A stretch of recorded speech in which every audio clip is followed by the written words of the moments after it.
the microphones are on. We're ready to go.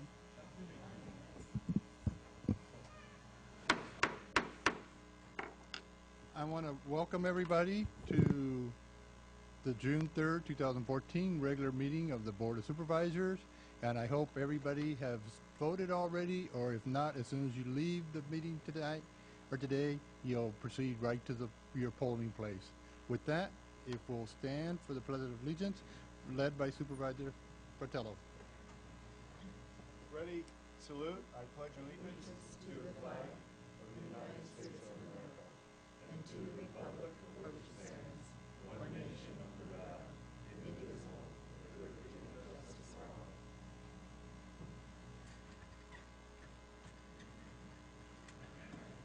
If I may have a motion to acknowledge certificate of posting. Second. All those in favor? Aye. Aye. Those opposed? Passes 5-0. If I may have a motion to approve the proclamation declaring May as the California Strawberry California Strawberry Commission National Strawberry Month. Second, Mr. Chairman. All those I in may favor? have to abstain, Mr. Chairman, because I accepted these wonderful strawberries as a gift. I'm just kidding. Have you ate it? You ate one already? Yeah, I have ate a couple already. They're great. All right. All those in favor? Aye. Aye. Those opposed? And one quasi-abstention. If we can have Supervisor Rivas present the proclamation.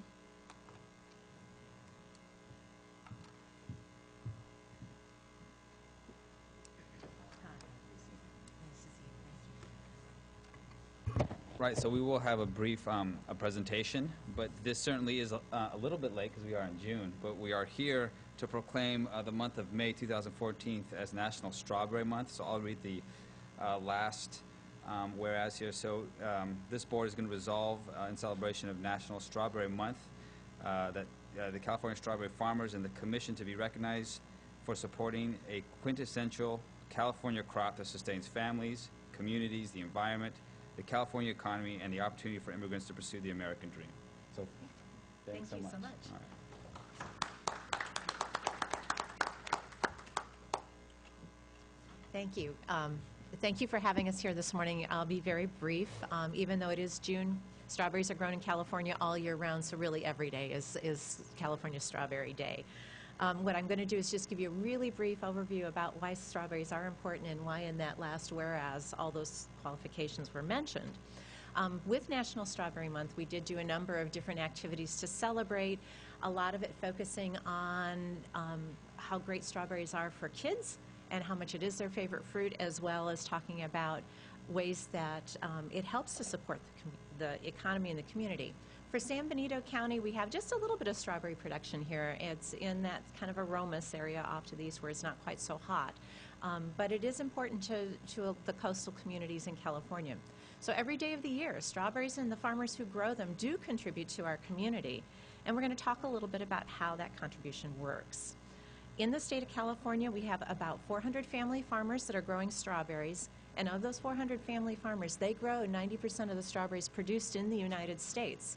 So, you know, if you hear about strawberries from other places, that's true, but a lot of them are grown right here literally in our own backyard. So they also provide an immigrant opportunity. If you looked at the strawberry farmers in the 19-teens, 1920s, 1930s, you would find that most of them were Japanese American. As those immigrants came and found a way to build family businesses and family farms through strawberries. We've seen it shift since after World War II with the influx of folks from down south with the Braceros program and additional immigration north. We are finding that those people who immigrated from Mexico have found a way also to build family farming opportunities through strawberries. So about 65% of our farmers right now, that 400, are of Mexican-American descent. Strawberries also help to build healthy people. They're a very nutritious crop. They are great for cardiovascular health. They're great for your brain health, and those of us as we're getting older really care about that a lot. Strawberries are also help to reduce inflammation that can cause problems with cardiovascular health, possibly with diabetes, and it's also incorporated as a great diet plan for weight loss. It's a good thing to replace them. Even though they're sweet tasting, they're actually very low in sugar. And did you know that 8 strawberries have more vitamin C than an orange? So if you're looking for some vitamin C, reach for the local strawberries. In the economic side of things, 97 cents of every dollar goes back into the community. There's not a lot of profit that comes out of strawberries. The margins are very slim. There's a lot of investment up front in terms of putting the plants into the ground, creating the ground. About 35 cents of every dollar is spent on labor because it is a labor-intensive crop. We have not developed the technology yet to actually be able to harvest this mechanically or even plant it mechanically yet. Also, some of that money goes back into the community in terms of higher education. The Commission does sponsor a scholarship program for the children of strawberry field workers. In the past 20 years, we've contributed about $1.7 million. It's been growing. This year alone, I just got done with a circuit of high school graduations and college announcements, and we gave 230 scholarships away for the next academic year, about $186,000. Students can pursue whatever education they want, whether it's trade school, community college, or a 4-year university, and then they can apply to renew it every year. We have students who are getting PhDs in plant pathology or master's degrees in higher education administration. It's just, it runs the range of what they want to do.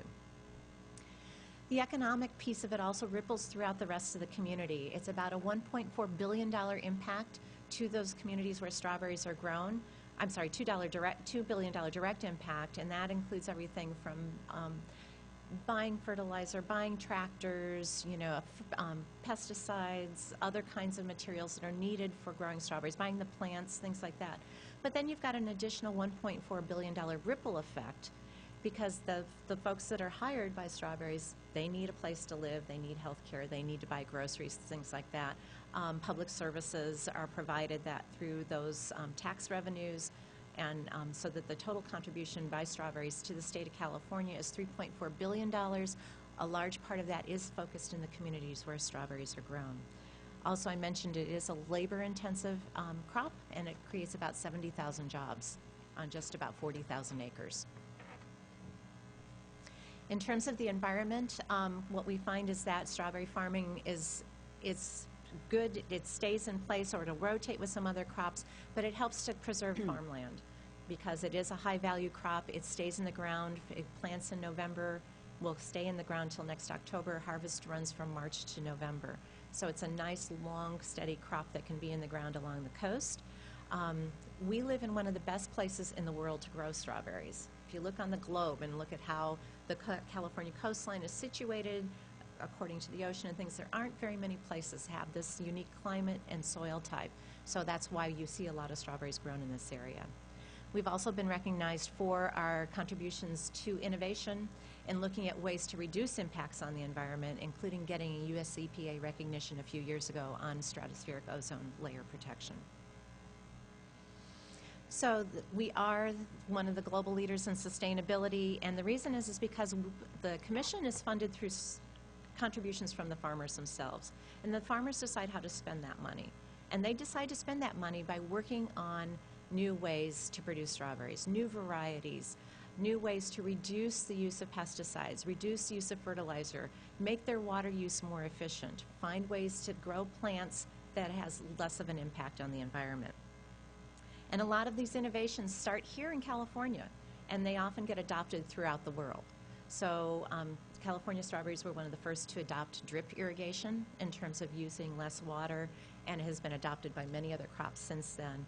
Also, we're one of the pioneers in integrated pest management. Integrated pest management works with nature and uses things like predatory insects to eat the bad insects, and works with a lot of other cultural practices to reduce the impact of the pests and reduces the need for pesticides as well. And we're also now in the process of the past 6 years looking at new ways to control soil-borne plant diseases too, beyond using fumigation, soil fumigation. Doing all this, though, we recognize we can't do it by ourselves. We have a number of strategic partnerships we're working with. We've been working with the Department of Pesticide Regulation on the state level. We work on the county level with the agricultural commissioners. We work with the Cooperative Extension from UC. The University of California has a stellar breeding program for new strawberry varieties we've been working with. And then also our most recent partnership we just announced was with Cal Poly. Cal Poly down in San Luis Obispo has a real integrated student professor research work on the ground in the fields, learn by doing type philosophy. And so we look forward to not only having students out in the fields, but maybe helping to cultivate the next generation of strawberry farmers as well. So, so I hope that gave you just a little bit of background about this little red fruit and all the great economic impacts it brings. And I hope that you'll also take a look at, you each have a folder. It's Sustaining California Communities, and it has a little bit more detail about the economics that I highlighted in some of the graphics I gave to you today. Thank you so much for having us. Thank you very much.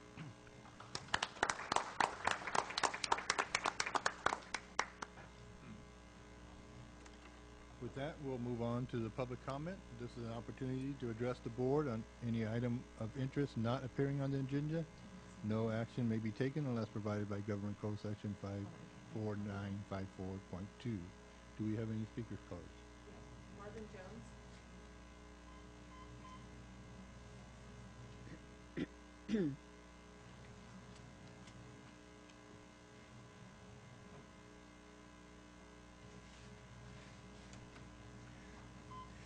Thank you, Mr. Chairman.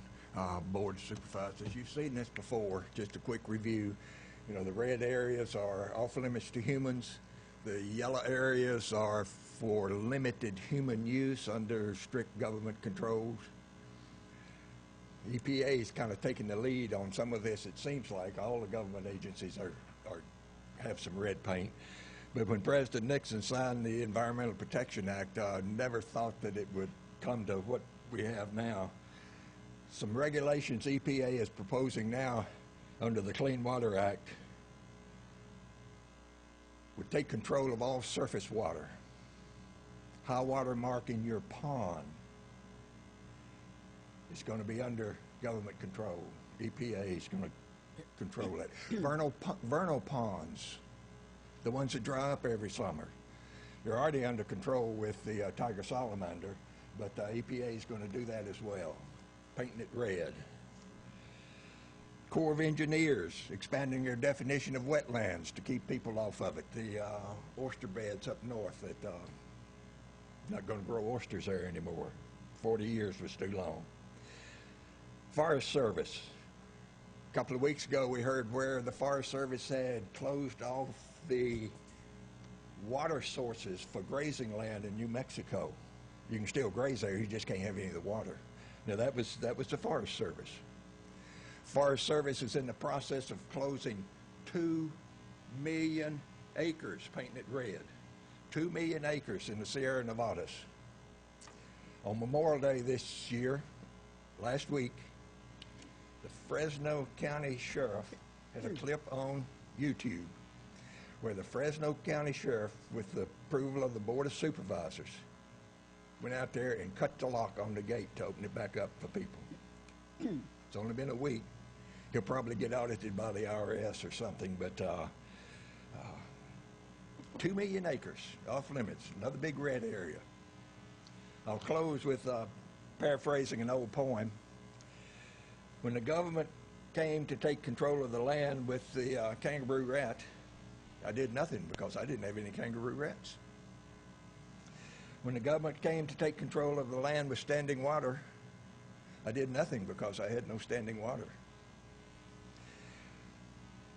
When the government came to take control of the land with the valley oak trees, as outlined in the county general plan draft, I did nothing because I didn't have any valley oak trees. When the government came to take control of land used for grazing cattle, as outlined in our general plan, I did nothing because I don't graze cattle. When the government came to take my land, I had nothing left. There was no one left to help me. They're coming.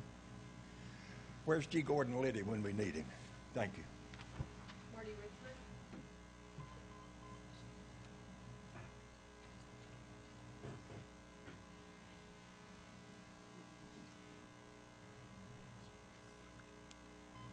Good morning, Mr. Chairman, members of the board. Marty Richmond from Hollister. First, just a little aside. I want to, today is election day, and I want to say I am absolutely pro-strawberries. And if strawberries were on the ballot, I would vote for them. Besides that, I do have an election comment, and that is, I would like to thank the 3 candidates for the District 4 seat for putting themselves forward in the public eye. I understand it's an expensive proposition. It also has everybody looking at everything you've ever done your whole life so they can find something to talk about. You are often the object of scurrilous rumors. Nobody ever demands that you prove, people prove what they say about you. So in alphabetical order, Mr. Gomez, Mr. Munzer, Mr. Recht, I want to personally thank them for being willing to give the voters a choice, for being willing to put themselves forward so the voters have a choice. I also want to mention that Councilwoman Valdivia at the City Council announced last night she's not running for re-election, and I want to thank her. We don't agree politically on hardly anything, but I want to thank her specifically for making that announcement well in advance of the November election and giving the voters an opportunity to find a replacement, rather than those people who constantly wait until the day before they have to file to announce that they're going to retire and have somebody standing in the wings with all the paperwork to hand in over the desktop, essentially selecting their the person who's going to replace them. I think that's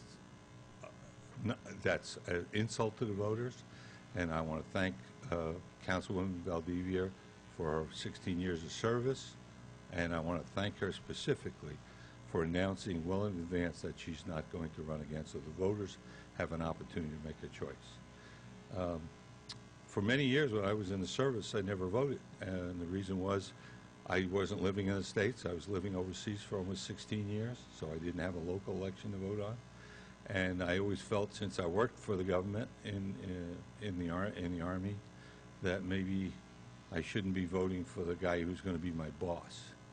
Well, you know, I made a mistake.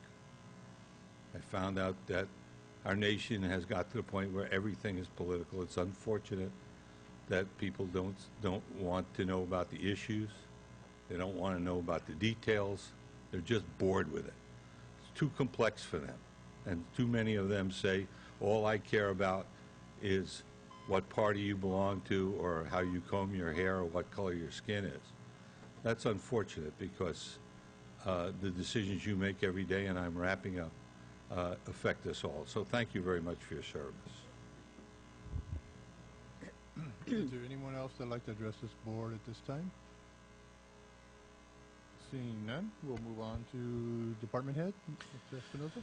Thank you, Mr. Chair. Yes, we have a few announcements this morning. We have out of our Public Works Department, Armand. He is our Assistant Public Works Director, and he's going to be commenting on our John Smith Road rubberized asphalt overlay project and where we're at with that. Armand? Good morning, Mr. Chairman, members of the board. I would like, due to recent questions and inquiry received on John Smith Road overlay project from general public, I would like to give you a status report where the project stands today.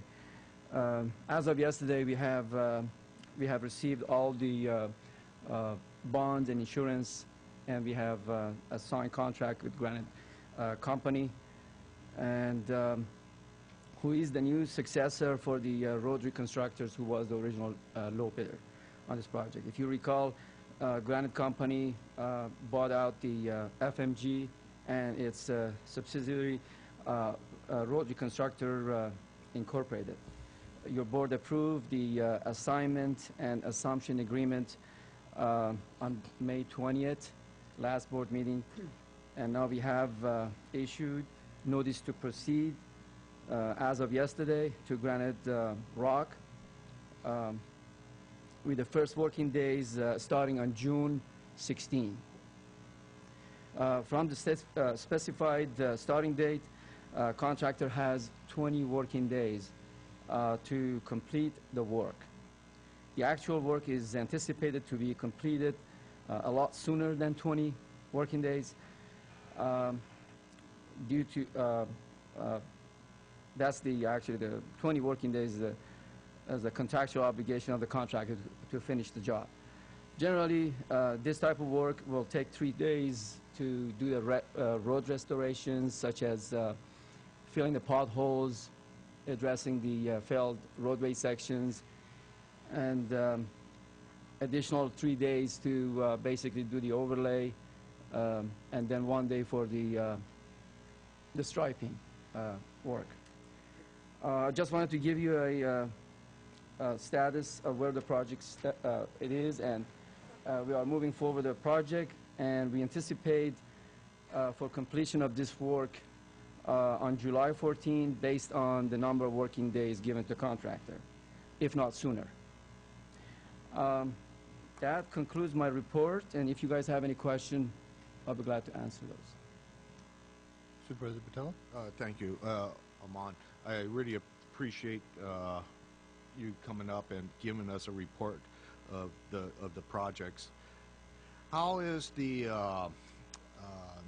mowing going along this season? Are you pretty much on schedule with the roadside mowing as well?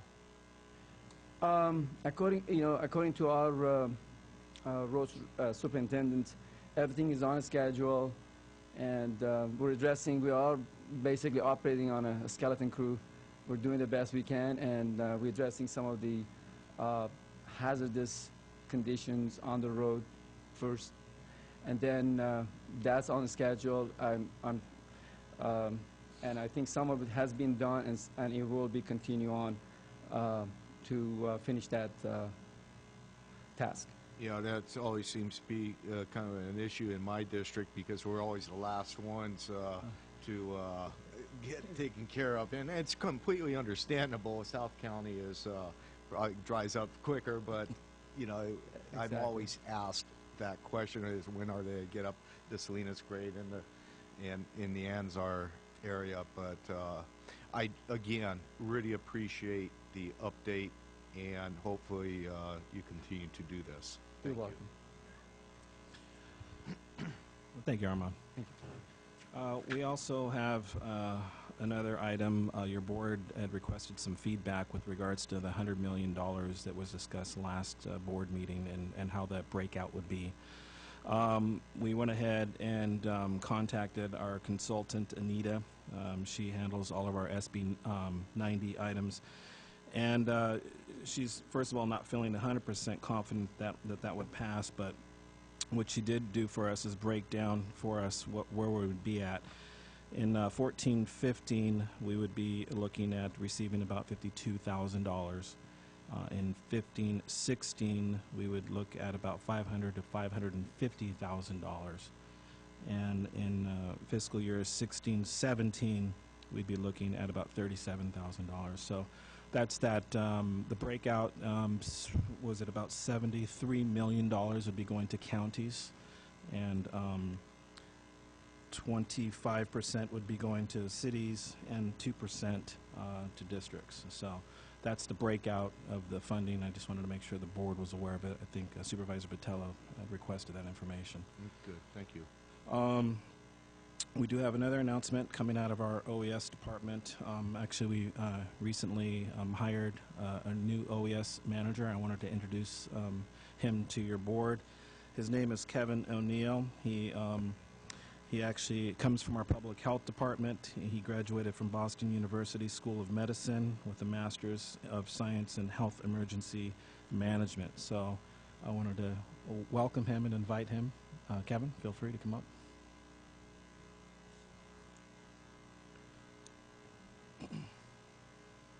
Good morning. Good morning.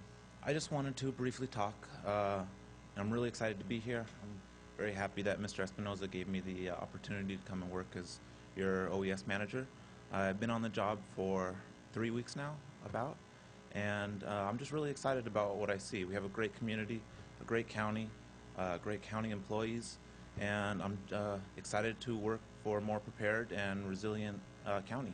And if you guys have any questions, feel free to contact me. I don't have business cards yet, but I'll be sure to get you my contact information as soon as possible. If you have any questions for me now, I'd be more than happy to answer them. I just want to welcome him, so hope you have a wonderful tenure with us. Thank you. Thank you, Kevin. Yeah, he's already helped us out with the city of San Juan Bautista, working with their issue out there, so. That's good. Can't go wrong there. All right, that's all the announcements I have. I'll pass it back to you. All right, we'll move on to board announcements. Supervisor Rivas? Supervisor Dela Cruz? None, Mr. Chairman. Supervisor Catella? No announcements. Supervisor Perez? I had a great vacation, took 4 days off and Don't tell us. rejuvenated. That was really nice. Thank you, Mr. Chair. It's always good to get away for a few days. So you wrecked the day for the rest of us. I'm sorry. I've got so much energy. Supervisor Barrios takes all our vacations. We have to stay and work if he's on vacation. Anyway, all right, moving on. We'll move on to the consent agenda.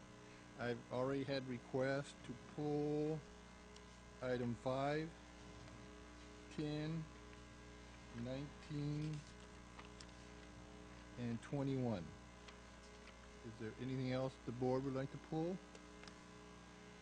Is there any other item that the public would like to pull? With that, I entertain a motion to approve the amended consent agenda. Second? All those in favor? Aye. Aye. Passes 5-0. We'll move on to item number 5.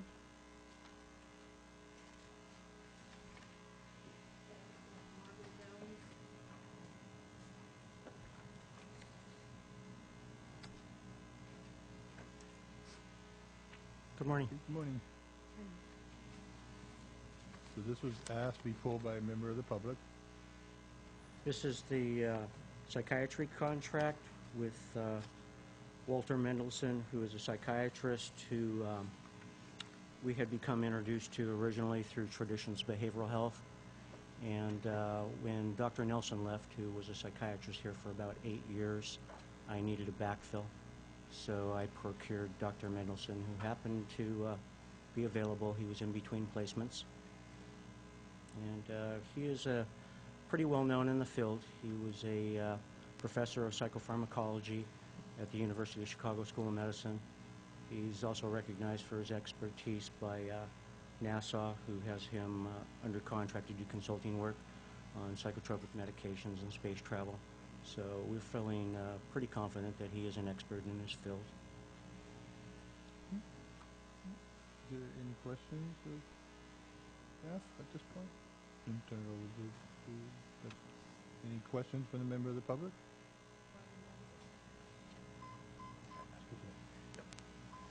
Marvin Jones again. I really had no problem with this one. It's just that I understand the difficulty of getting a psychiatrist to come.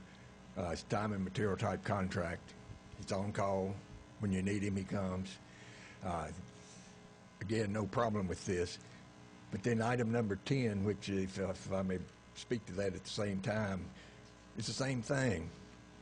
Only you get a headhunter for shrinks on number 10. Here you've got just a regular shrink for number 5 there. Is there a duplication of services here, or is it just that you need a backup in the case the one on number 5 is not available? Yeah, and I'm happy to answer those questions. Number one, there is no real duplication in services in terms of the quantity of the psychiatrists. Are they both psychiatrists? Jackson Coker will provide us with psychiatrists, and Dr. Mendelson is a psychiatrist. In the county currently, we only have, I believe Dr. Nelson, when he left, is in private practice part-time. I don't know for certain. I've heard that. Prior to that, the only 2 psychiatrists in the county were the 2 that existed at County Mental Health. So we do have a shortage of psychiatrists nationally and statewide. I was recently informed that the average age of the psychiatrist nationally is 62 years old.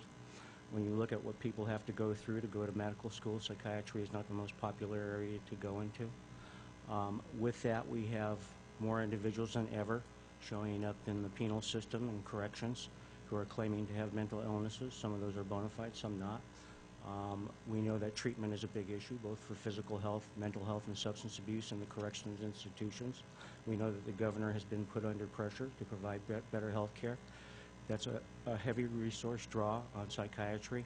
So we hardly have an abundance of psychiatrists. We need all the backup planning that we can get. It's a very difficult position to fill. Mr. Chair, may I say that this is a not to exceed, these are not to exceed contracts, so we just want to make sure, sitting on the Behavioral Health Board, I understand the shortage, and we've talked about this at length, Alan, but we want to make sure that we have a contract that is going to cover for the great need that we have right now. So I know that the contracts sound large, but that doesn't mean we're going to use them. We just need to make sure that we have these folks available to us if it's necessary to use them. Well, absolutely, and if I could underscore that with another thought, Dr. Mendelson recently had to leave because he had a brother who has a serious illness and is under treatment, and then I had to find what's called locum tenens backfill, temporary backfill. These agencies are locum tenens agencies, Jackson Coker, Comp Health, Traditions Behavioral Health. So I have multiple agencies. I absolutely need a backup plan. I can assure you that we do not want to deal with a shortage of psychiatry. Psychotropic medication is critical. All we have to do is point to the issue that occurred at the University of California, Santa Barbara 2 weeks ago. It further underscores the importance of this. And again, it's a shortage area. In terms of the amount of money, it may look like a lot of money. However, I can assure you that when I get contacted by recruiters and they tell me that they have candidates available, they don't know for certain what our agency does, so they tell me about orthopedic surgeons that they have available, cardiovascular surgeons that they have available. They're offering starting salaries for these locum tenens positions for an orthopedic surgeon, for example, starting at $500,000. So psychiatrists don't get paid much on the scale of what other MDs get paid. Another reason why there's probably a shortage of psychiatry. If you're going to go to a medical school, why choose psychiatry? Thank you. Is there any other questions from or comments from the member of the public? Seeing none, I'll bring it back to the board. What's the wishes of the board? I will make a motion, Mr. Chair, that we approve per staff recommendation. Second. I have a motion and a second. All those in favor? Aye. Those opposed? Passes 5-0. And then 10 was also pulled by member of the public? Okay. So moved. Okay. Second? We have a motion and a second. All those in favor? Aye. Thank you. Passes 5-0. Move on to item number 19, also asked to be pulled by a member of the public.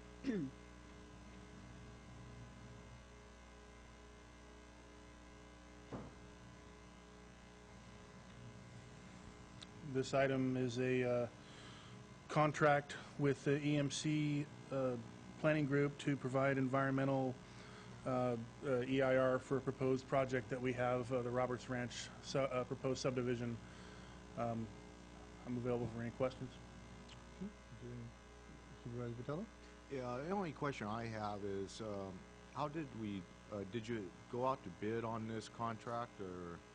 We had multiple bidders, and based on the local experience and the type of project and the workload of them and other consultants, we chose EMC for this project, but we try to rotate when feasible.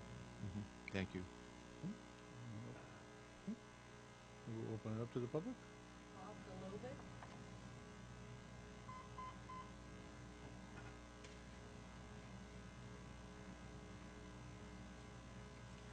Thank you, Board, for allowing me to speak to you.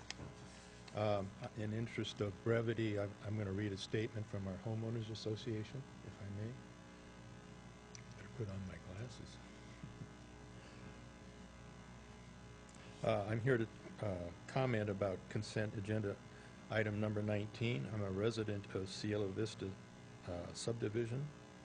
Consent agenda item 19 requests approval for a contract with EMC Planning Group for environmental services to prepare the Roberts Ranch environmental impact report for the proposed Roberts Ranch subdivision. The proposed Robert Ranch subdivision includes 200-plus residences that surround our community, our subdivision of Cielo Vista. I would like to take this opportunity to advise the board that the Cielo Vista Homeowners Association, along with the homeowners it represents, oppose the proposed Roberts Ranch subdivision because a project of this size and the way it's configured will create noise, traffic, affect our quality of life, and negatively impact the value of our homes. Thank you. Is there anyone else from the public that'd like to speak on this item? Seeing none, I'll bring it back to the board. What's the wishes of the board? Supervisor Patel? Yeah, Mr. Chairman, I think just for the record, there's still quite a bit of a public process, planning commission meetings and Yes. review that needs to, take place before the project is moved forward. The first public opportunity will be what we call the scoping meeting, the environmental scoping meeting. I have already committed to the residents of Cielo Vista that each homeowner and each resident will be notified of all these meetings, even if they come within the outside our typical noticing, to make sure that they are involved in the scoping process and the process every step of the way. Thank you.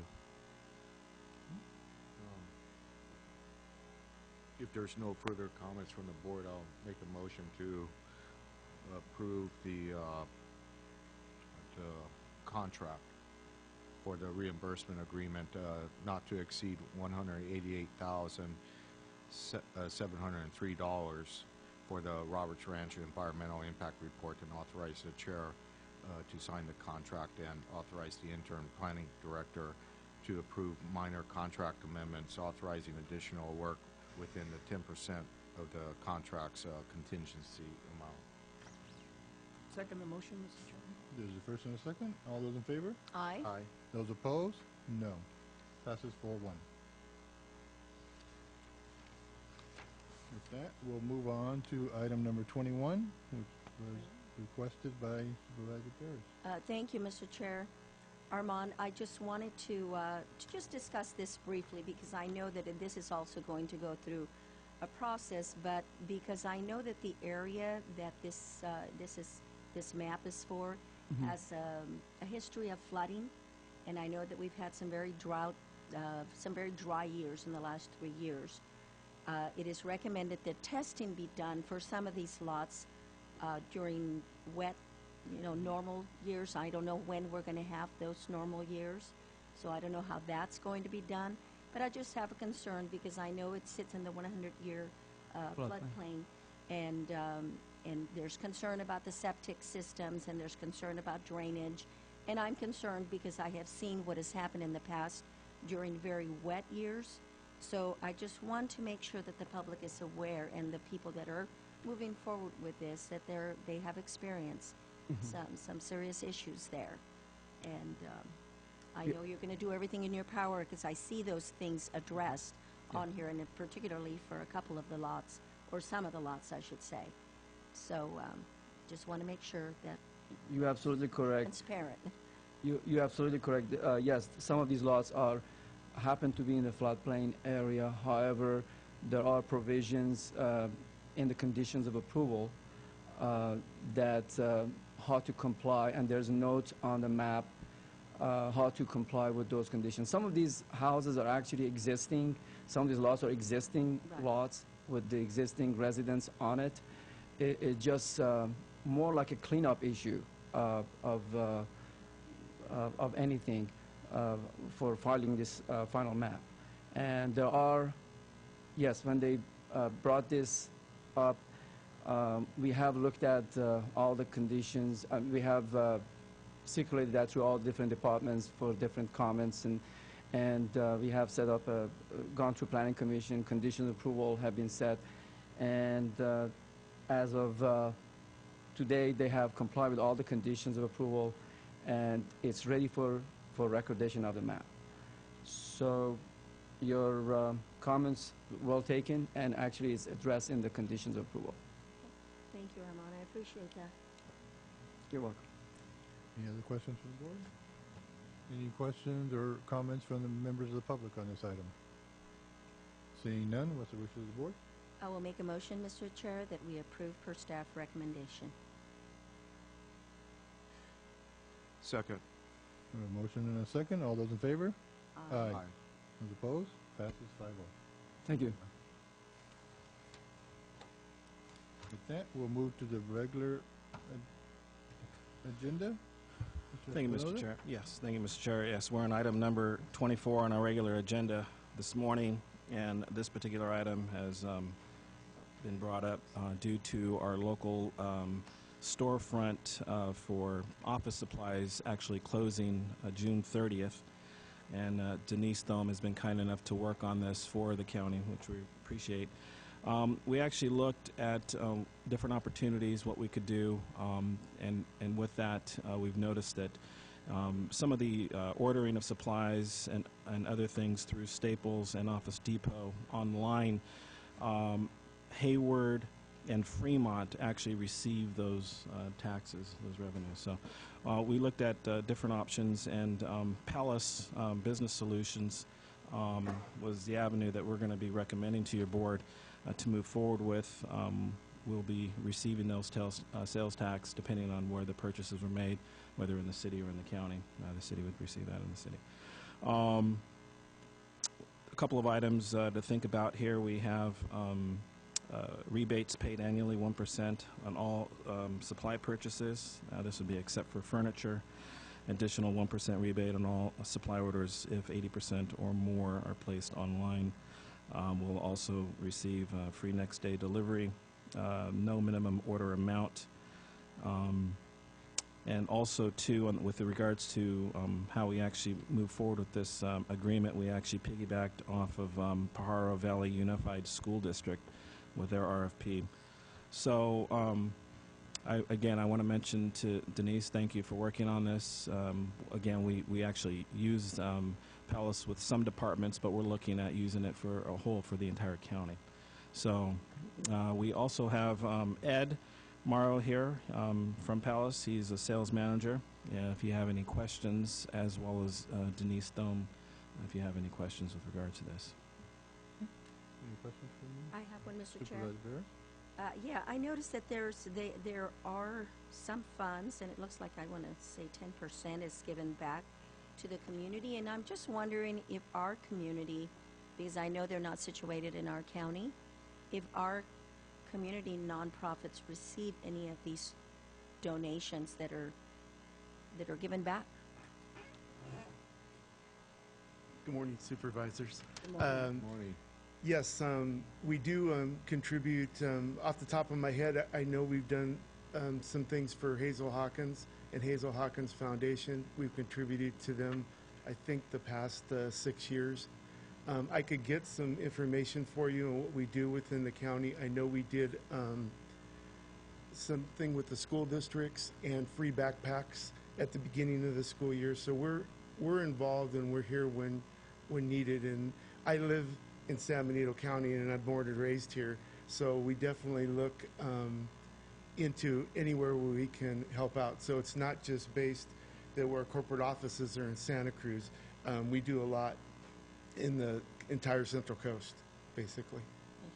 I would like to see what is contributed back to San Benito County. It'd be important for us because I know as a board, we ourselves use some of our sales tax percentage to give back to the community, and I know that these include a lot of agencies for San Benito County. So it's important to me to see some of that coming back here.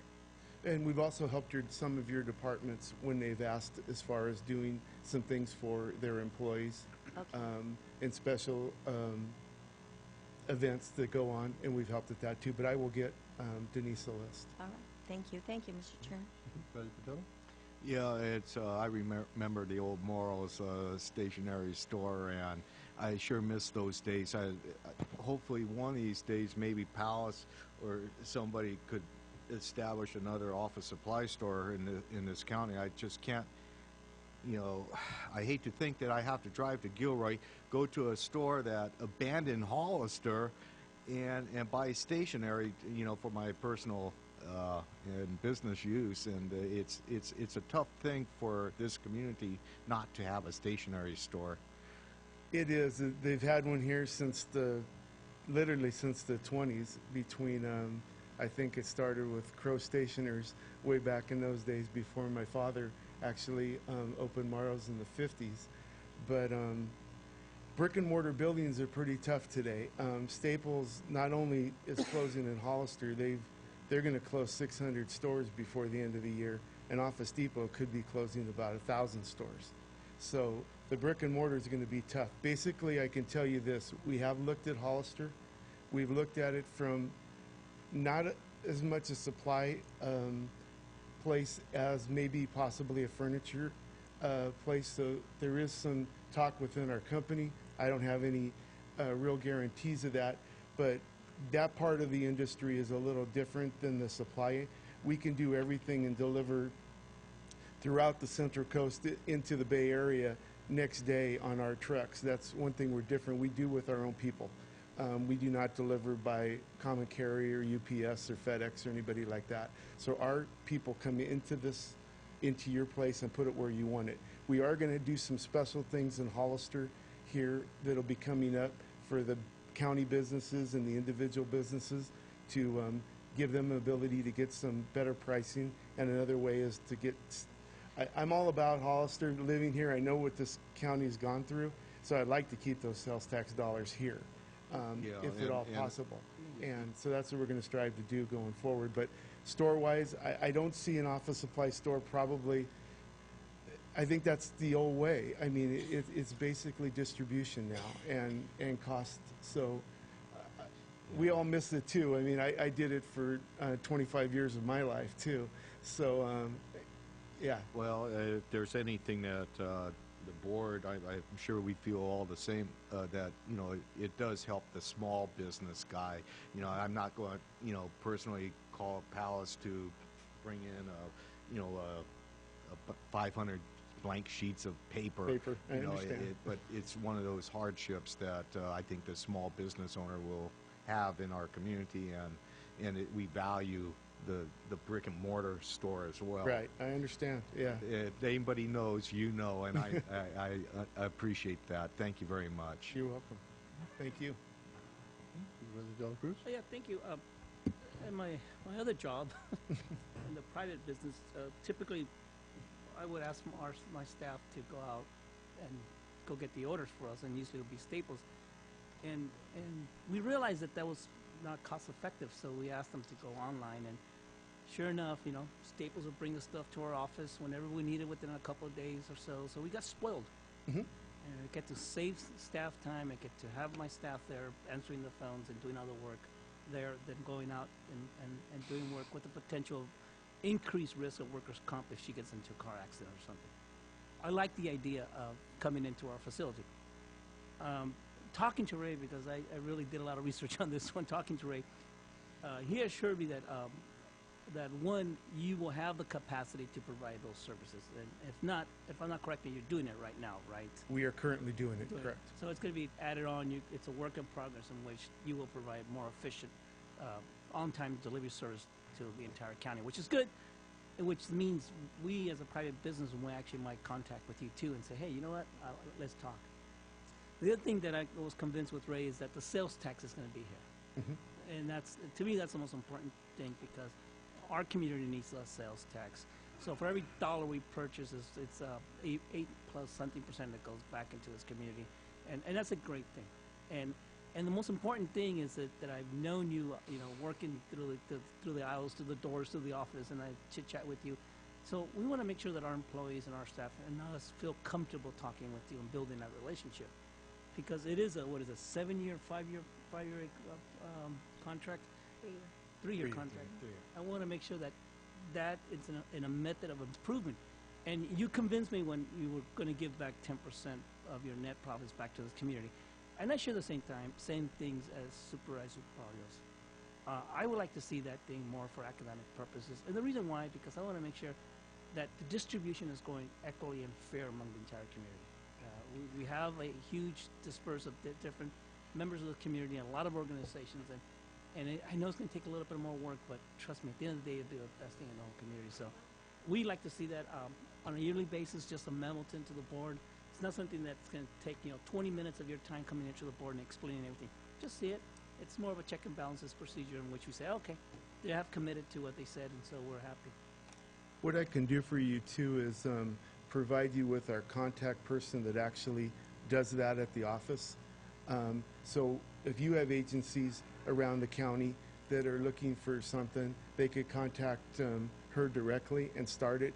I mean, you could always go through me, but basically I put it through, and she's very good about putting together different things that come up. I mean, we have people that need a donation that have a small nonprofit that sometimes just needs some supplies to get going because their budgets over the last 5 years have been cut so severely that we try to put together a packet for them too.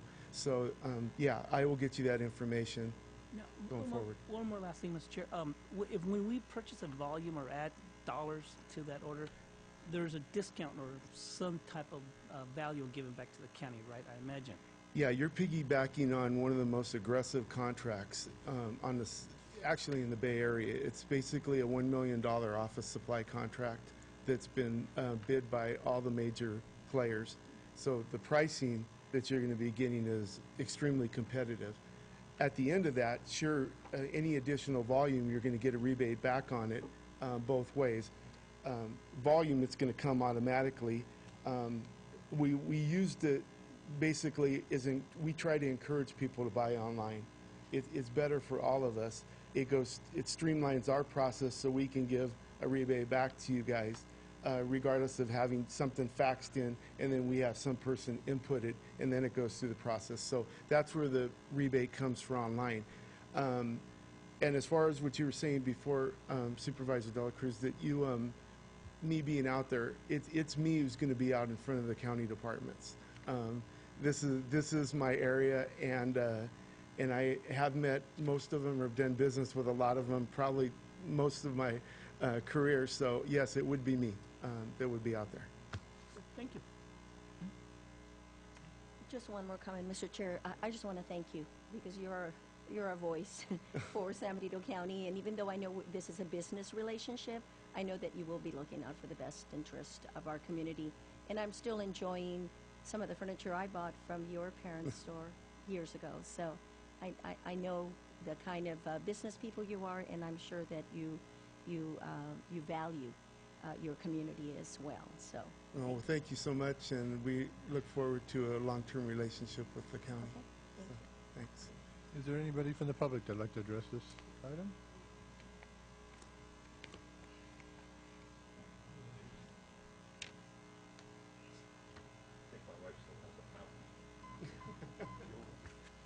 I believe so, anyway. Marty Richmond from Ulster. Can you get, could Mr. Espinosa or someone in the staff give me some idea of our annual dollar value of these products without furniture? Just the swag, so I have some idea of what we're talking about here.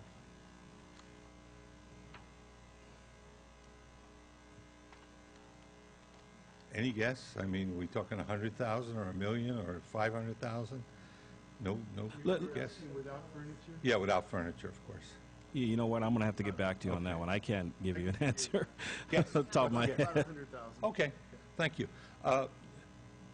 I don't know where the city is obtaining their supplies for this type of stuff, but understanding industry, I'm sure that the cost of delivering is a big cost factor, and you can move that truck for the same amount of gas, whether it's delivering one ream of paper to us or one to us and one for the city, almost the same exact amount of gasoline and hours on the job because they're using their own employees, as the gentleman said. So I would encourage you to perhaps have your staff go see the city to find out when they are due to select someone or when their contract runs out, and see if you can do everybody a favor by upping the volume, by putting the city on the same thing. I would also go to the little districts that may be buying their own stuff, like the county fair and things. There's all kinds of them stuck all over the place. City, there's school districts, there's all kinds of things that use the hospital, use a lot of this stuff because you have an opportunity to run the volume up. We're only doing 100,000. I don't want to belittle 100,000. Well, actually, I do have the numbers Oh, now okay. because it took me a minute to register what you were Okay. asking for. It's on line item 6225. We're actually going to discuss the entire budget today. We have budgeted $497,594. Okay. That's 0.62% of the entire budget. General fund, 188,000, and the subvented funds, 309,000. So Okay. that's the actual. So that's, so it's a fair amount of money. And, the city, with their volume of stuff they have to run through the Xerox machines and all that, they also run up it's a big business. And so I encourage you to send the staff out to go hunt up people, because one of the things we can certainly save money on if you push the volume up in the same locality is the delivery charge. Because delivery is expensive. You have to run insurance, there's wear and tear on the truck. So thank you for your time. Anyone else from the public like to address this item? Seeing none, I'll bring it back to the board. Mr. Chair, make a motion that we approve purchasing agreement with Palace Business Solutions for the period of July 1st, 14 through July 30th, 17. Second? Motion and a second. All those in favor? Aye. Aye. Those opposed? Passes 5-0. We'll move on to the next item. Mr. Espinoza? Thank you, Mr. Chair. Yes, we're on item number 25 this morning, and this is going to be presented to you by Sarah. She's our management analyst in the administrative office, and she's going to be giving you an update on HR 1776 and discuss with you out-of-state travel on this particular item. Sarah? Good morning, supervisors. This is a request for out-of-state travel for at least one supervisor to attend any upcoming hearings related to HR 1776, the Clear Creek Recreational and Conservation Act. On May 20th, there was a hearing by the House Committee on Natural Resources. The item was held pending further information relating to not naturally occurring asbestos studies, OHV trails relevant to the 2005 Resources Management Plan, and other information surrounding EPA's risk assessment. So it's still sitting there. This is just a proactive attempt so we can plan for any future attendance for a local representative there. I provided you some meeting notes, the written testimonies, and I think as you can see with what was discussed that day, that local representation is important just based on public comments that have been received here. The analysis for the funding was based off flight plans from a week from now, 3 weeks from now, and a month from now. That's the reason for that variance in cost. And it does include at least one overnight stay, unless one of you would like to just do a really quick flight back and forth. So if there are any questions, I'd be happy to answer them, or any concerns. Hope for approval. Sarah? Yes. Can you kind of touch on the testimony that I believe it was Mr. Roundtree Yes. said about the county? Well, there was an actual question that was rather interesting. It was asked whether or not they felt that the OHV community or enthusiasts were really heard, and they said that was a yes, and that they talked about their collaboration with other agencies. It seemed that the committee had some questions relating to that and the actual risk assessment study, that he didn't have the actual information with for the actual numbers. So they're holding on that. But the questions concerning whether or not the public was heard was a resounding yes, which was interesting. So his was just pretty much about the EPA study and not wanting to put the public or employees at risk of asbestos. So they did not support the bill. Could not support risking public health, basically. So I guess my feeling on this, having read the testimony, is that all of our concerns about a county road being closed, about not being able to use the Clear Creek area, was not heard by the subcommittee. That is correct. So, And Mr. Chair, and ultimately, that's the reason why we're here before your board, because if there's an opportunity to speak and to reference our voice at the Hill. I think it's important that we at least have the board aware of that, and if it actually occurs in an emergency fashion, we want to make sure that we're proactive and ready to go with that. So. Supervisor Patello? Yeah, I read this staff report, and all it did was get me angry. And I'm probably not the one to go to Washington. As passionate as you are, A little bit too upset about this, that's for sure. And it is your district, Mr. Chairman, so I would hope that you would go. But, you know, really lay it on the line about all the issues, all of them. And I hope, I know the letter of no confidence. I think Supervisor Barrios was very, very serious about that. I'm real serious about supporting it as well. And that should be in probably the chairman's hand when he goes before that committee, and maybe even it should be sent to everybody there prior to the next hearing. But this is just the most bogus setup deal, and with this public speaker prior to us getting into our agenda, Mr. Jones stating about, you know, public lands being taken out of, you know, the away from the citizens. This is a classic example, and he's right about some of this stuff, and I'm gonna calm down now. But I support approving this, and Supervisor Munzer representing his district. Mr. Chair, thank you so much. I too hope that you can go and represent us at this level. You've done it before. I know that hopefully you're available at a last minute, you know, scheduling, because I know that this can happen that way, and that you are passionate, as passionate but more controlled as Supervisor Botello. And as we are, you have heard everybody here talk about how important this is to San Benito County. So if you can do that, I would like to ask you to represent us. Thank you. Okay. Is there anyone from the public that'd like to address this item?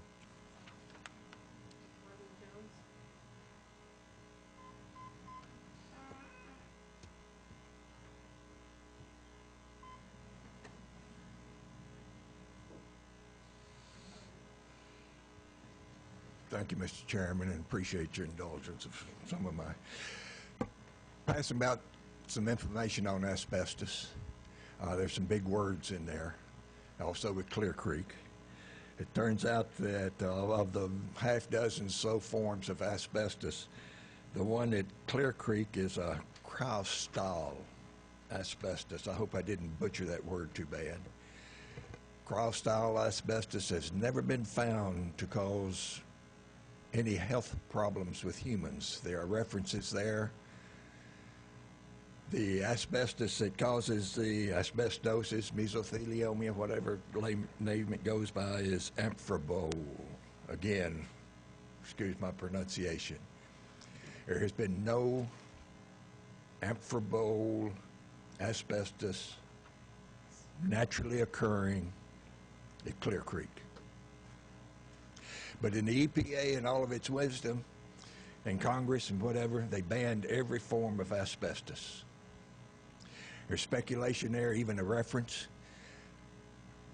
The upper floors of the World Trade Center had no asbestos on the structural members. Lower floors did, got banned halfway up, so they did not use asbestos on the upper floors.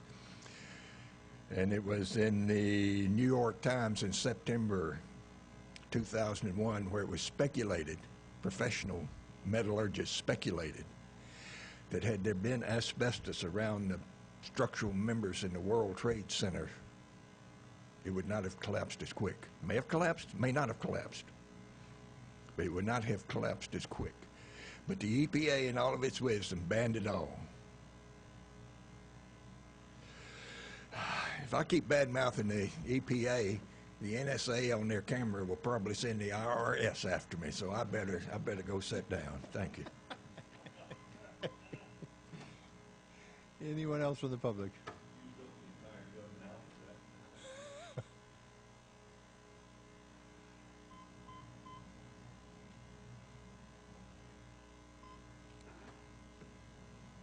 Marty Richmond again from Hollister. As a professional safety manager, which I was for many years, I think I understand risk. I'm not a guy who takes a lot of risks personally, and I don't send my kids or somebody else's kids or workers into risky areas. If I thought this was a risk, I would come up here and buck public sentiment and say we shouldn't be there. But I reviewed the documents. I am not a scientist, I admit. But I am very familiar with epidemiological studies because that's what they use to determine the risk of many of the stuff we used to handle.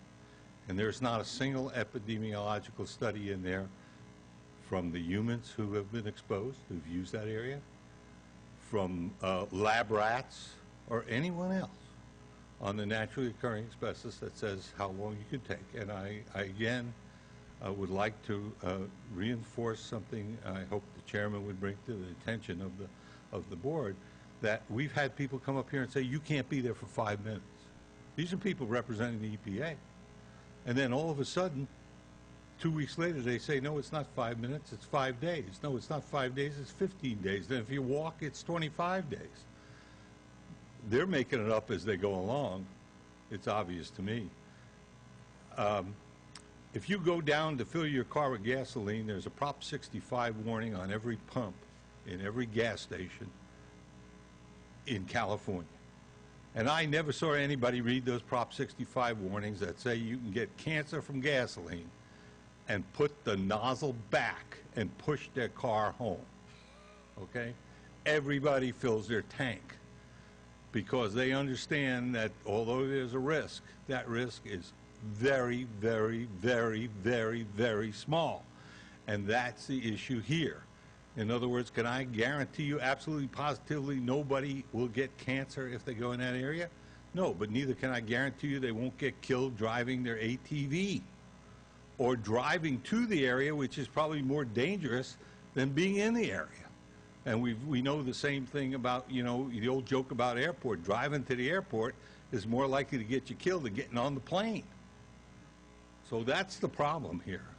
I understand all the arguments about who owns the roads and so on and so forth, but I trust you to this extent. If you honestly believe that this was dangerous, you wouldn't want anybody in there no matter who owned the roads. The problem I have is I think they're fudging the numbers because they can't come up with a case, a single case, one case. Show me one of the people who've been in there 30 years where somebody, when you control for their smoking and other issues, is likely to have cancer caused by this material. That's all. And by the way, many buildings just like this one have asbestos all over the place, and we still use them every day. Thank you for your time. Anyone else from the public like to address the board on this item? Seeing none. Any other questions of the board?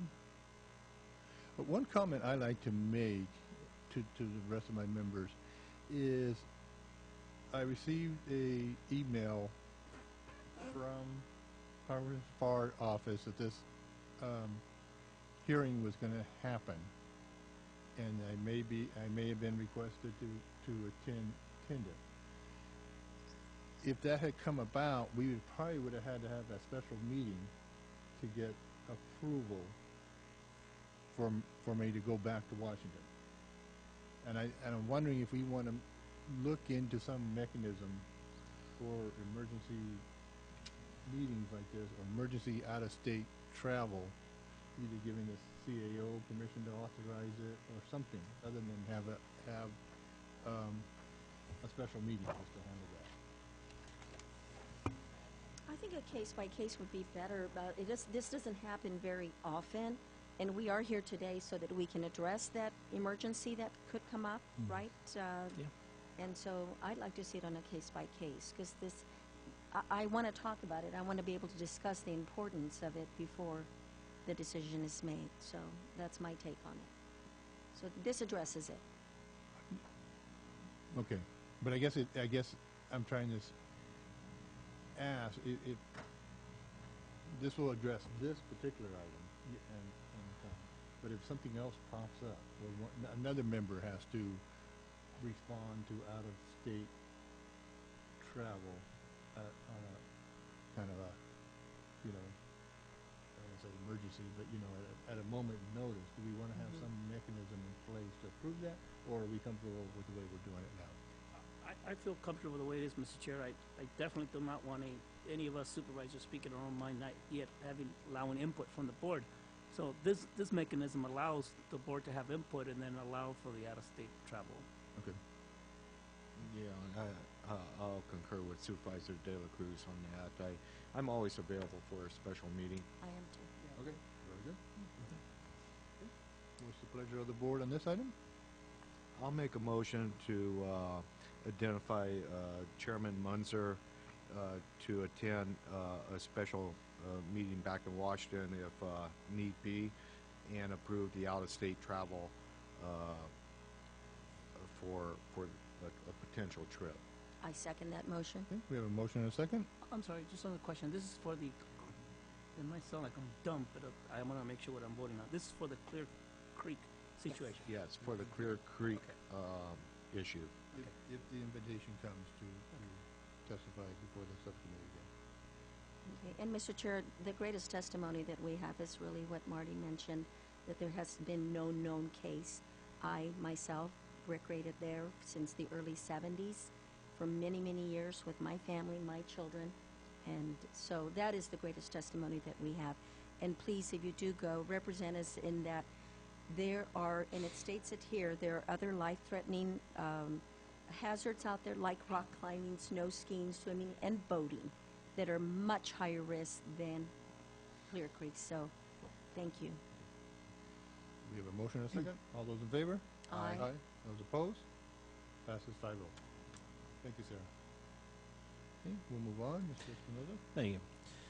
Yes, we're on item number 26 with regards to IA, the Institutions Association. I want to first thank the Sheriff's Office, Probation, Administration, our HR department, and also the Institution Association for the work that they've been doing within the bargaining itself.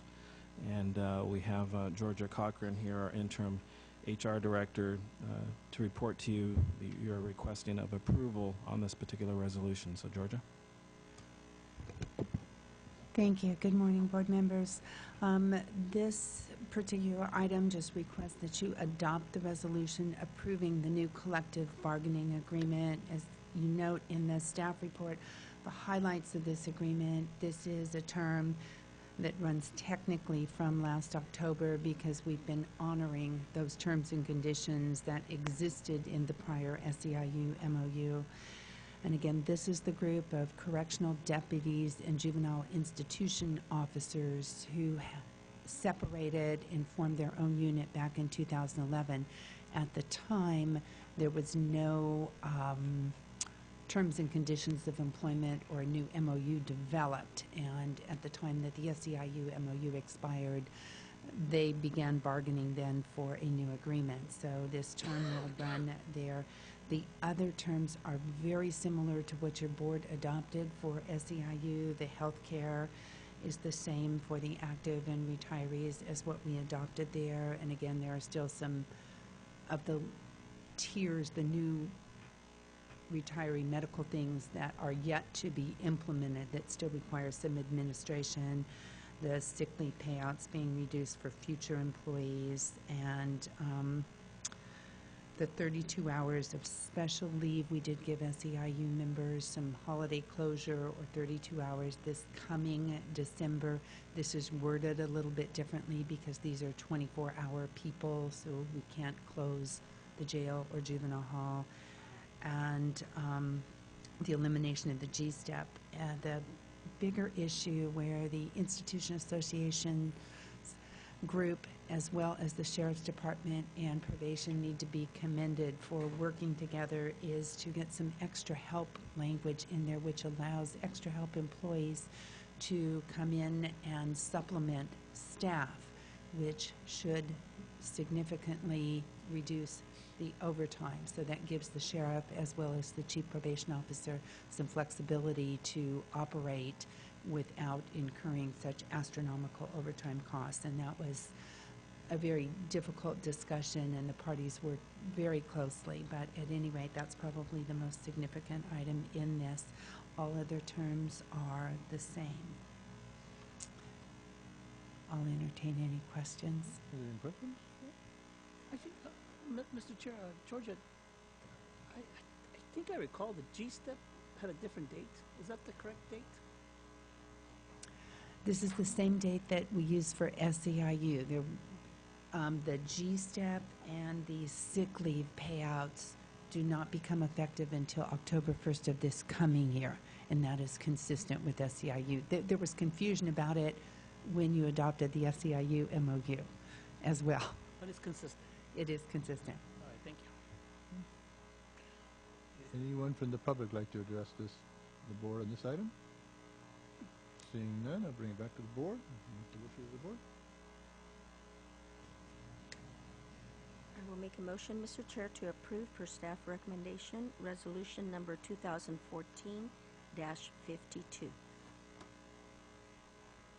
Second. I have a motion and a second. All those in favor? Aye. Aye. Those opposed? Passes 5-0. Yes, we have our interim HR director here, Georgia Cochran. She's going to be discussing with you the fixing of the employer's contribution out of the Public Employees Medical and Hospital Care Act, only with respect to the members of IA. So we have Georgia here again. And before I start, let me just note in the copy that you have, in the title of the resolution, the word board is spelled incorrectly. We have since corrected that and re-signed the resolution from County Council, so that has been corrected. But, oh my gosh. This is a formality that's required by PERS to adopt by resolution the rates that were just included in the MOU that you approved. But because normally I would put this on as a consent item, but the MOU should not be a consent item, and we don't want to have you approve a resolution before CalPERS until after you've approved the MOU. So therefore, this just requests that you authorize this so that we can submit the appropriate resolutions to CalPERS so that these medical contributions can take effect. Are there any questions of the board? Any questions from the member of the public? Seeing none, going back to the board. Move to approve resolution 2014-53. Second? Motion and a second. All those in favor? Aye. Aye. Those opposed? Passes 5-0. And before we tackle the budget, I'd like to take a 10-minute break.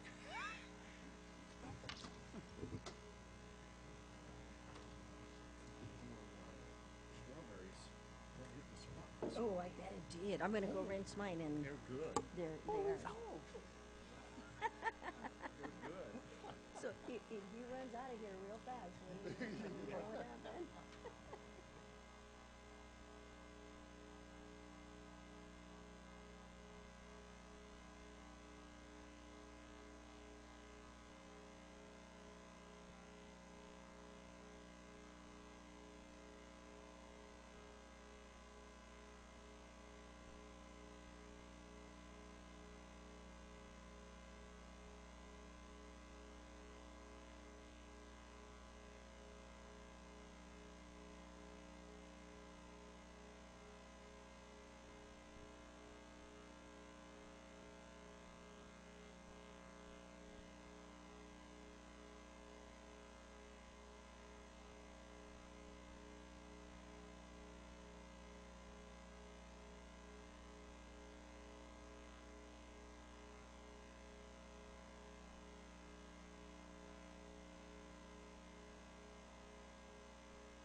to reconvene, Mr. Espinoza. We'll move on to the budget.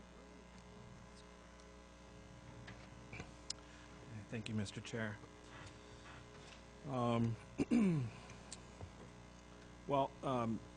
You can cancel if you have your day free. Come June the 10th, we are not going to have a mock interview or mock meeting here for budget hearings. We're actually doing it today, so I want to make sure your board's aware of that. Our normal schedule, as I mentioned before, for our budget hearing is going to be June 16th, 2014. We today have put together a quick overview of what we're going to be looking at for June 16th, and if there's any questions or concerns from your board or from the public, today is the day we would recommend you highlighting those for us so we can make any changes if we need to. Today, Melinda has put together a packet. You have that before you. It's approximately 22 pages long. It encompasses the budget hearing agenda itself. We have the review of financials. Oh yeah, and also feel free to go in the back. There should be some packets for the public as well. As well as reviewing our budget policies that your board had made some comments and some suggestions on, so we brought that back to you today. So currently, if you look at page 2, we're going to go ahead and just highlight the budget hearing process. I'd like to go ahead and turn, if you may, to page 3, which would be your, it's actually your the budget hearing agenda. This particular item's outline similar to what we had last year, where we actually have the budget hearing schedule set forth at 9 a.m. June 16th. At 1:30 p.m. Monday, June 16th, we'll have a public hearing for a capital outlay budget. Thereafter, we will proceed with the budget hearings after we've discussed that. Pull this off here. Second page. I will be introducing the CIO remarks, giving a brief introduction to the budget hearing, and we'll be reviewing with you basically the regular agenda, but we do have consent items, and today we're going to be discussing those consent items with you, explaining any changes to those funds, as well as even the regular agenda or the general fund side of things as well.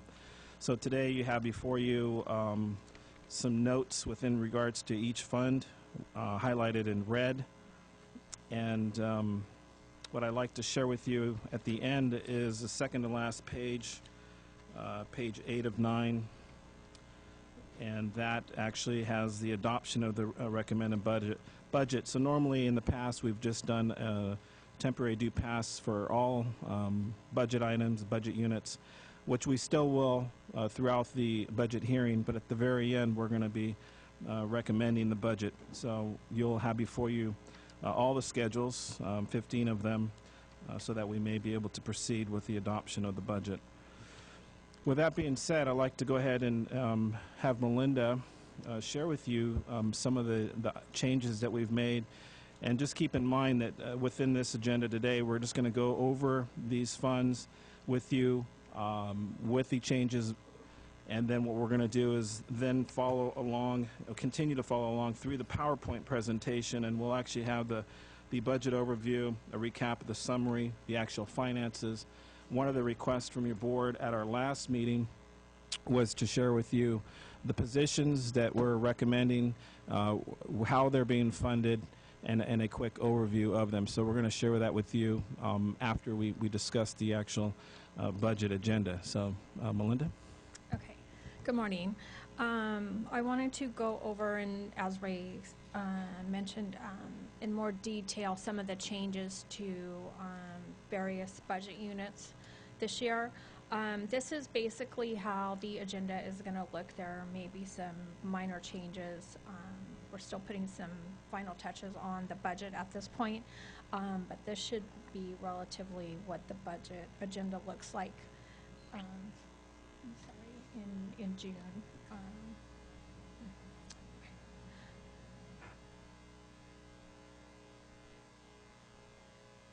This is not school. Just move it. There you go. Click right there. Okay. For the items on these are items that are on the consent agenda, but I did want to tell you, there are a few that have some changes on them, and I wanted to go through them real quickly with you. Department 180, which is general fund contributions, we have a reduction in litigation expense of about approximately $75,000 and a reduction in outside HR negotiation expenses of about $100,000. There will be a reduction in IHSS contribution, that's your Public Authority Fund. However, during the year, there was adjustments made to the IHS contribution, and that money, $150,000, is actually going to go to the general relief budget unit. There's an increase in general fund contributions to victim witness. Victim witness has had a negative fund balance for several years due to the fact that the state doesn't necessarily reimburse us for OPEB and cost plan, some of those expenditures. So this $20,000 is basically to get them out of a negative fund balance. It should be just a one-time adjustment to their as a contribution. We have an increase in the maintenance of effort for the courts of the new courthouse, approximately $40,000. At your last board meeting, you agreed to use the excess teeter funds to fund the general fund OPEB and the general fund vacation and sick accruals, and that will be in Department 180. You will not see individual budgets that have OPEB and vacation liabilities charged to them. It's just going to all be in Department 180. 185, which is general purpose revenues, we've had an increase in property taxes by 6%, and then there are some miscellaneous adjustments, some to cover new positions, just a miscellaneous adjustment of those revenues. Mr. Vitello? The increase in property taxes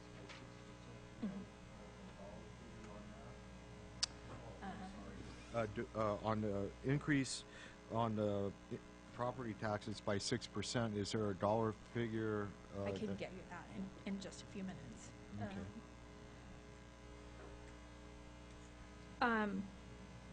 Okay, let me make a note of that.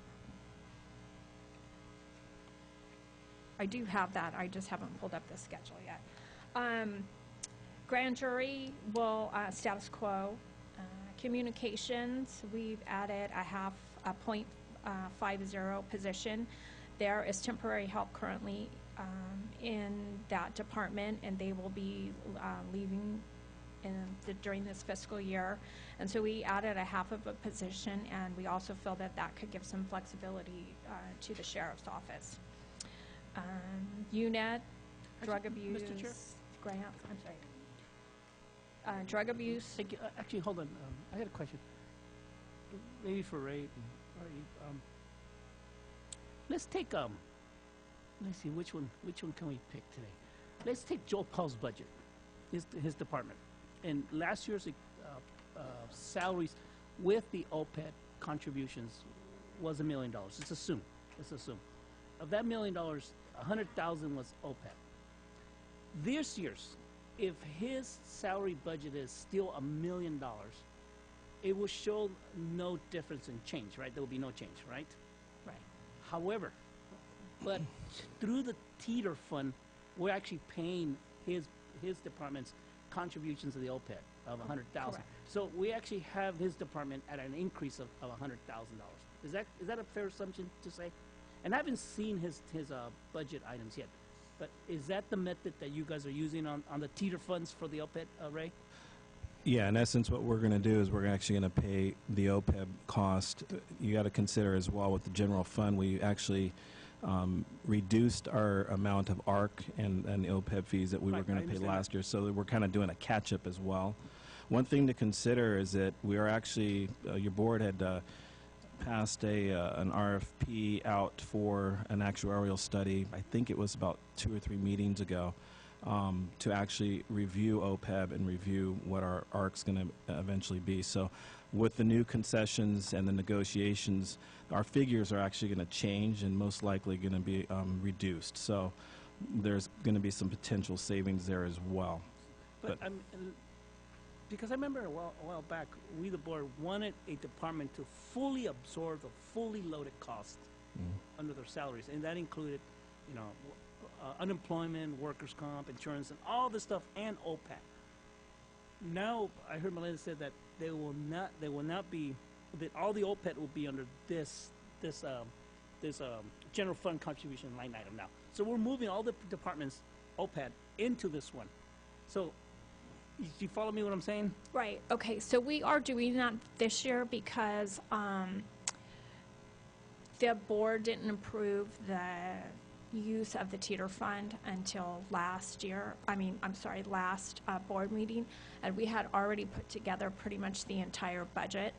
And so, quite honestly, to go back and put them into each budget unit, we would have had to basically redo our entire budget. So I guess for simplicity purposes and because we were doing a catch-up, we put it in 180. 180. At this point.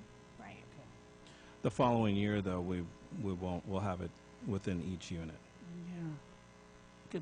I mean, I remember we wanted a true cost of what every department will cost the general fund. So, okay. All right, let me think about that. As we're Okay. moving. What we could, we may be able to make some adjustment in the, when the auditor presents his budget, we may, when he does his schedules, I have to talk to Joe Paul about that, but there may be something that we could do to show those items in those budget units. But for this budget, for the recommended budget, we just didn't have the time. Right. And it might be the best way to go, the way you guys have presented. So I'll keep this in the back burner. From a logistics point of view and from from a work perspective, this is the best way to go right now. I want to thank our team, Melinda and Sarah. They've actually worked the last couple of weekends, so as well as our other staff. But it would just be a tremendous amount more work to change that. I understand what you're saying. Okay. I want to be open about it. Move forward on it and see how it goes, because we the board have the final say if we adopt this method of budgeting. Right. It was not our intention to start the budget that way. It's just the OPEB wasn't going. We weren't sure how we were going to be able to fund OPEB as we went through this process. So we left OPEB out of those departments until we got until we knew how it was going to be funded. Supervisor, in your original question, you asked, you were saying, you were using the example of Joe Paul's budget of $1 million, and 100,000 of that went to OPEB. But I don't believe we made any OPEB contributions last year, or in this fiscal year, for the general fund departments, did we? We will, yes. No. We did. At the end of this fiscal year, we will be doing that. 13, 14 budget year that we're just now. And 13, 14, however, it was at a reduced charge. That's why the OPEB is so much for this coming year is because we were catching up. Yeah, so we made very minimum amount for general fund departments. Yeah, and we're doing catch up. I mean, without the approval of the teeter fund, we wouldn't be balanced today, right? No. We would have to make other adjustments. Well, we would not be coming to your board with the staff increases.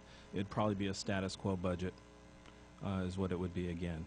And all these increases in positions, they just won't be available. They wouldn't be. And we're going to go through the numbers with you and also the percentages to kind of explain what we're recommending to you. Okay. Okay, so we were, I believe, at UNET, the rural sheriff grants for rural crime, gang prevention, the coroner, public administrator, those are all status quo. Housing and economic development, budget unit 267. We've eliminated the position.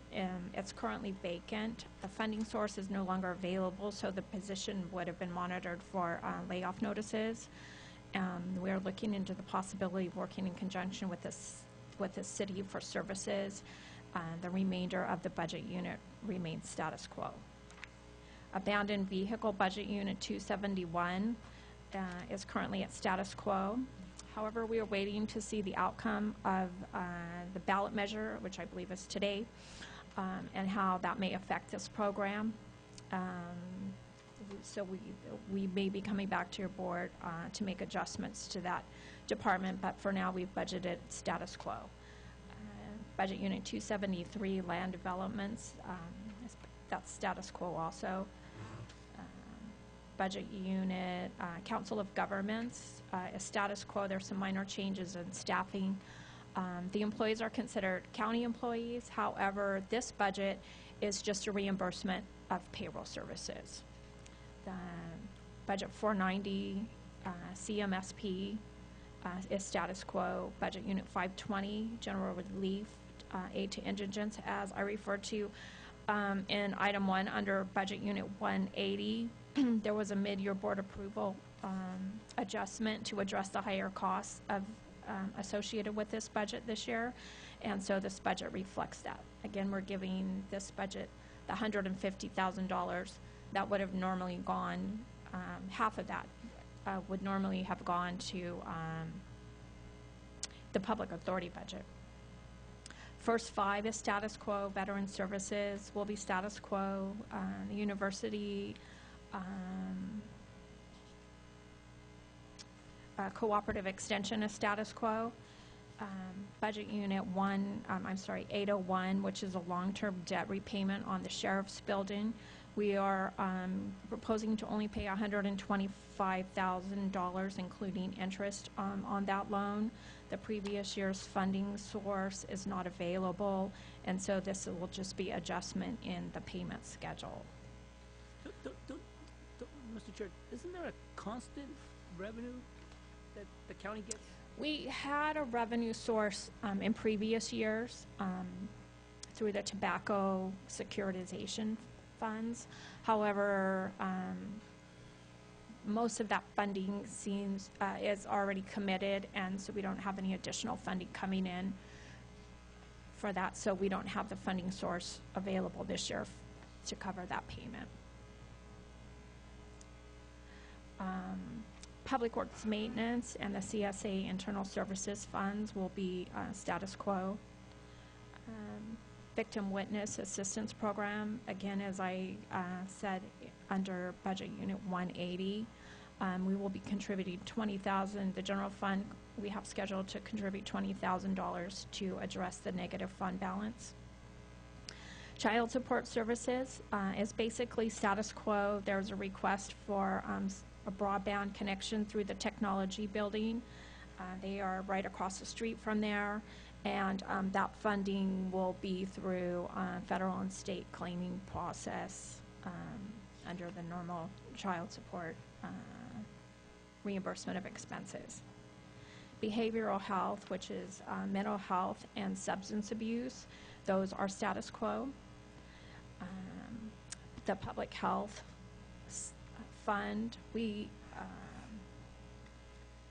recap the entire public health budget into one budget unit. However, they basically allocate those costs out to the various programs.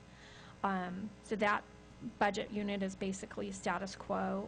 They have a new program, it's called a SNAP program, which I believe is associated with the Obamacare. And there was a request to increase the public health director approximately 8 hours, which is in this budget. There was also a request for a public administrator. However, we've put this on hold until the optimity review is complete, and and I believe there's a second phase of the HHSA reorganization to be presented during this year. So at that time, the administrator may be added, and there will not be a funding issue regarding that. These are all the various programs that they have under the public health: tobacco, public health services, CHDP, the new one, which is a SNAP grant, maternal and child health, environmental health, adolescent family program, emergency services, California Children's Services Administration, and the diagnostic and treatment related to that. Emergency services will be status quo. Health and Human Services, if you recall, during the year, 15 positions were added to this budget, and so this budget reflects those changes. And other than that, all the programs will be status quo. The services that the services that the general fund will be providing to this department for the additional 15 positions, is that going to increase on the cost allocation, A87? I believe the A87 cost plan, I believe it went down a little bit this year for human services. This is a 2-year catch-up period. So in the next 2 years, you may see an increase in cost plan. The maintenance of effort for human services did not increase. That's right. You're right about that.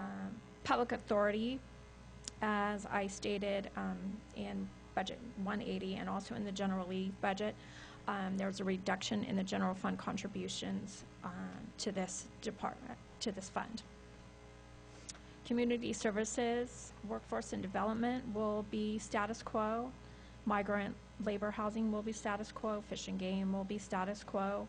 The mosquito abatement program, there's a request for a vehicle that will be paid through this fund. Integrated waste. This budget includes the exercising of the life site option for the current operator. The revenues will be decreased, I believe, $2.50 per ton, and subsequently the legal and professional services associated with this budget will be reduced as the operator will assume more of the responsibilities. And this will also allow for us to have access to the reserves that are currently in that budget unit. Mr. Chair, Ray, when do we plan to discuss these funds, when we change the color of these monies? Well, I'm sorry. The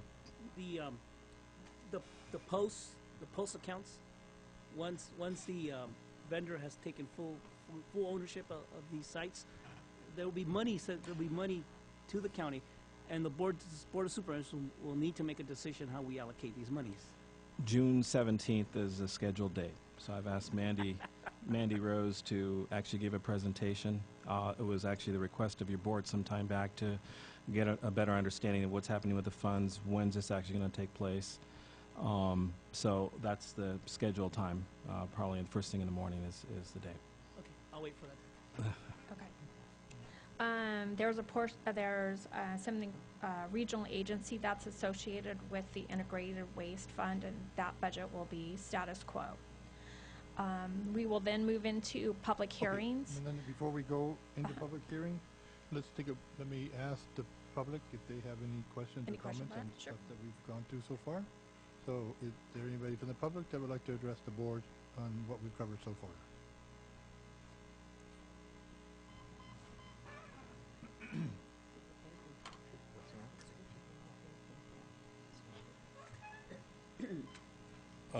I think the issue brought up by Supervisor Dela Cruz about how you're going to handle the OPEB funding this year, or how you're going to handle the budget portion of the OPEB funding, not the actual, dollar things, is important, and I have a recommendation on that. Here's what I think we should do. I think we should take the normal cost, which is the cost for the year of the employees' actual, what they burden the fund with for the year, the normal cost, and that should go into the budget. And I think the catch-up portion should go into a general fund. I think you said 180 or whatever number it is. Because I think those should be kept separate. When you start mixing them together, it gets very confusing. Because one of them is a proposal for a budget, and you want, and I agree with Supervisor Dela Cruz's comment, that you want to have, at least on paper, even if you can't pay for it, a way to figure the total burden of the cost, which would include this and other things. And as far as having to do a lot of work on that, I assume OPEB is not a fund where the money is in under someone's name. I assume it's just a trust. So if, God forbid, someone should pass away, they're out of the trust anymore. And so therefore, what you could just do is use a percentage number, whatever the burden percentage is, for the normal cost. And just say, you know, put that on there. So basically you have one number to add, just like overhead. And then take the catch-up portion that you're going to either put in, or if you have the money, or if you don't, not going to put in, or you didn't put in last year, and maybe you're going to put in next year, whatever it is, and get that off of their yearly budget and get that into a separate fund somewhere so you know what that is. I think that will satisfy both your requirements. One is to make sure everyone shows the full burden, and also to knock down the confusion about, gee, just how much money do I have to spend on my staff this year? What is the real cost? So thank you for your time. Anybody else in the public like to address the board on what we've covered so far in the budget? Seeing none? Linda? Okay. And so at that point, we will go into public hearings, which will be presented by the Public Works Department. There are 3 areas that will be presented in the public hearing section. Capital Outlay Fund. Most of those projects are status quo. A few of the projects were moved into the general fund maintenance budget as the funding sources became unavailable this year, and they fall more into the category of maintenance services or minor repairs. And there is a new request for an emergency generator for the sheriff's building, and the projects are budgeted at their full estimated cost when the funding sources are known and available. The roads and bridges projects, there are not any new projects this year, and those projects are budgeted at the full estimated cost of their project, which allows for the work to continue. And the county service areas budgets should be status quo. Then we will move on to the regular agenda. The Board of Supervisors and the Clerk of the Board are status quo. The County Administrative Office, we've increased a management analyst from 0.8 FTE to a 1. And then we made some minor adjustments in the CAO position. It doesn't affect the cost overall. It's just a movement of a portion of the fixed of the position. It was, part of it was to be in Human Services, and now we're just going to move the whole position into the CAO's office. Again, there is not any additional cost to this movement. Human Services, which was formerly known as Internal Services, Board approved those changes a couple of meetings ago during this fiscal year. We have a new budget. It's called, for lack of a better term, currently it's called temporary support. This is a new budget, and basically a new concept is that we are going to try to provide needed clerical support to various departments on a request as needed basis. The Ag Commissioner will be one of those departments that will be, I guess, trying out this new concept this year. Risk management and I went a little too fast here. Actually, hold on. Risk management, I'm sorry, go ahead. I have to ask a question on this one. This is I'm surprised that none of the fellow supervisors had a question. I guess, Ray, you explained later on about this 135 HR temporary support, right? I mean, the criteria, who qualifies first, who's on top of the list, what's the requirement, all the other good stuff, I imagine. Yeah, with regards to the temporary support, we had mentioned this to your board before, the LTP, the limited term personnel as well as just a temporary support. So our HR department's actually working on that right now to make sure that we set the right criteria when we actually do the hiring process. Okay. So, I just want to make sure. yeah, we're doing. Okay, Budget Unit 190 and also in the risk ISF fund, those will be remaining status quo. They're just a way to capture the cost for risk and general liability insurance. And we set up the risk ISF fund last year, and so these are just a continuation of capturing those costs. Information technology, there's an increase in the technology budget for maintenance and upgrades, and at our last meeting, Ray explained what those various upgrades and maintenance were slated to happen this year. In 107, which is the GIS budget, there was a request for a web software enhancement. This software is used by various departments and organizations, and users are charged accordingly. We've moved the Office of Emergency Services under the umbrella of the CAO office. We added a 1.0 full-time authorized position. We currently have a temporary employee in that position, and they will be leaving. And so half of this position will be offset, continued to be offset through OES, and half of that position will be a general fund expenditure, and it should provide some added support to IT and the CAO office.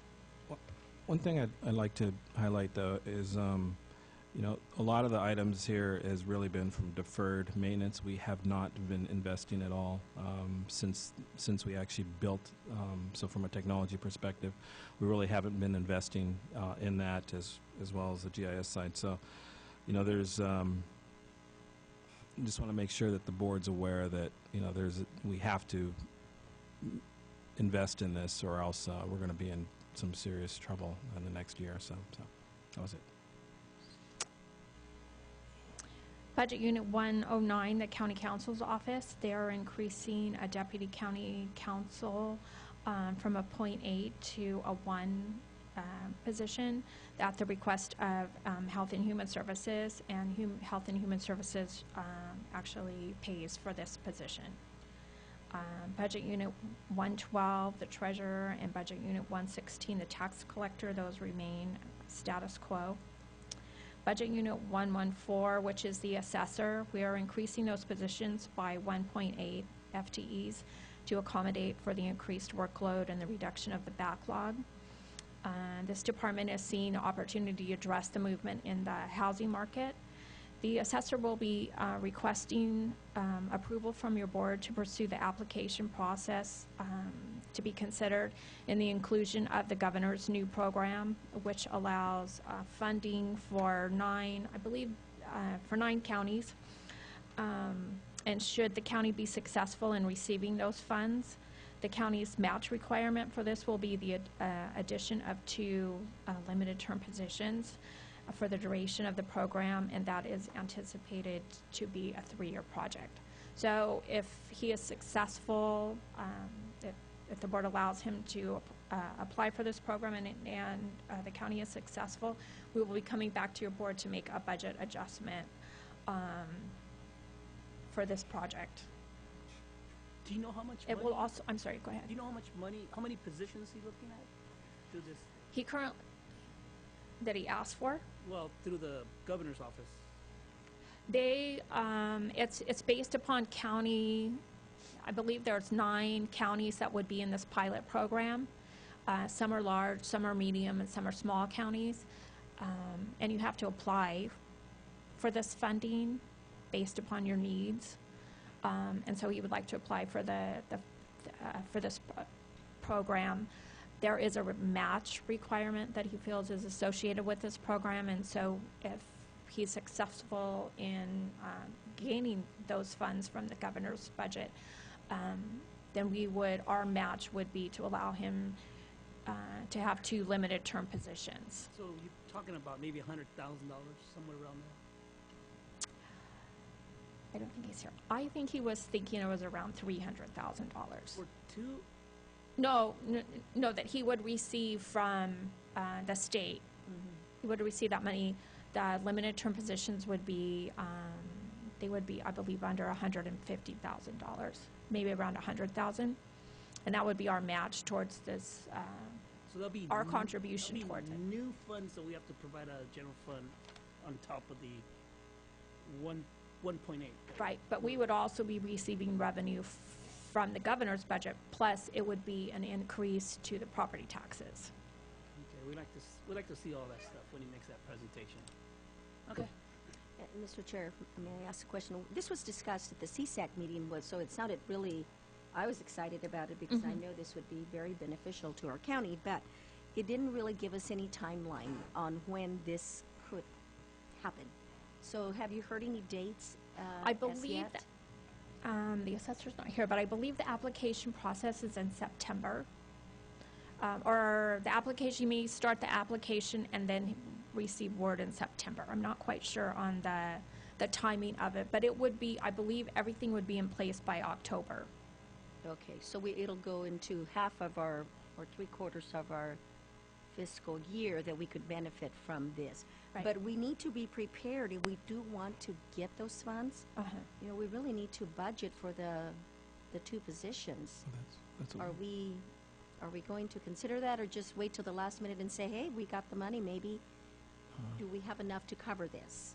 Well, at this point, we could budget on the assumption that he was going to receive the funding. So we would have to add that funding back into the revenue. We could increase the revenue based upon that.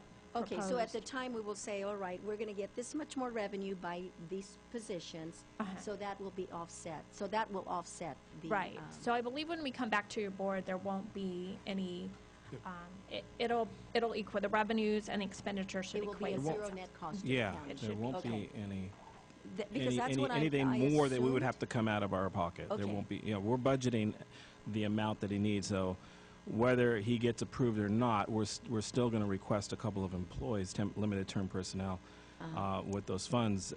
If he does receive the monies, we're going to use the monies for match, and we're going to be able to get more staff, probably like 4 people instead of just 2, or even maybe 5. And could we realistically come up with the additional monies that we can have as revenues at last minute? Because this is going to be something that is going to be very competitive.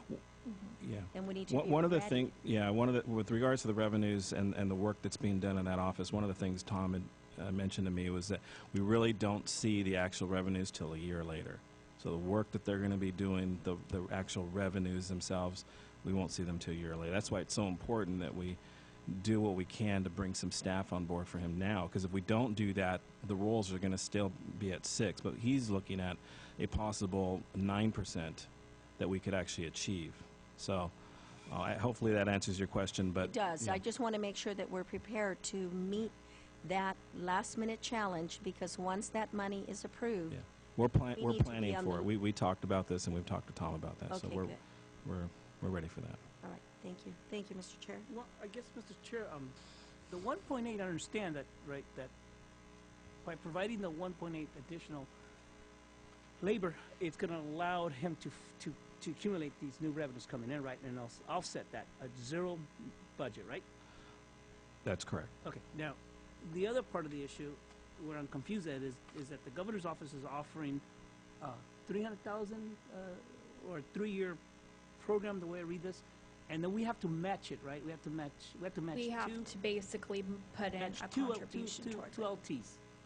It's an MOE. It's a maintenance of effort. Maintenance of effort. It's a contribution that we have to come up with. So by adding these new employees to the governor's office and providing on maintenance of effort, we're going to be able to offset that maintenance of effort, the additional maintenance of effort. with the new 4 or 5 employees that we're going to get to the governor's office? I Well- believe that the funding that he's, the 300,000, that would be every year he would be receiving that for 3 years. And we would, in our contribution, we would let him have 2 more employees for the duration of that. A total of 3.8. Because we're going to give him 1.8. Right, we're gonna give him 1.8 regardless of whether or Regardless. not he gets that. And then we're going to give him 2 that- limited right. employees. Yeah. For a 3-year period will be at 3.8. That expenditure cumulative together, we will be able to find, or he will be able to come up with that additional revenue for the next 3 years. There'll be additional revenue. It'll probably almost offset that 1.8, Yeah. and actually more. Yeah. So you're absolutely right, Supervisor. Yeah, I mean, I understand what Supervisor Barrio says, and it makes sense, but I want to make sure that Tom could come to the board and says, yes, I'm going to be able to offset that, be a neutral balance effect. But again, during our conversation with him, is that it probably won't happen until the following year. So the next fiscal year is when we'd really be able to see that. And I think he would be okay with saying that's the way it's going to be. I still remember the good old, while back, one of our department heads says, the money's here, let me budget it. And that money didn't come in, and the general fund had to be allocated $300,000.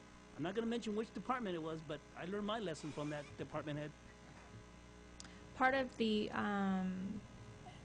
concept with the limited term positions is that we can review those positions every year on an annual basis to make sure that they're meeting the goals that we've set forth.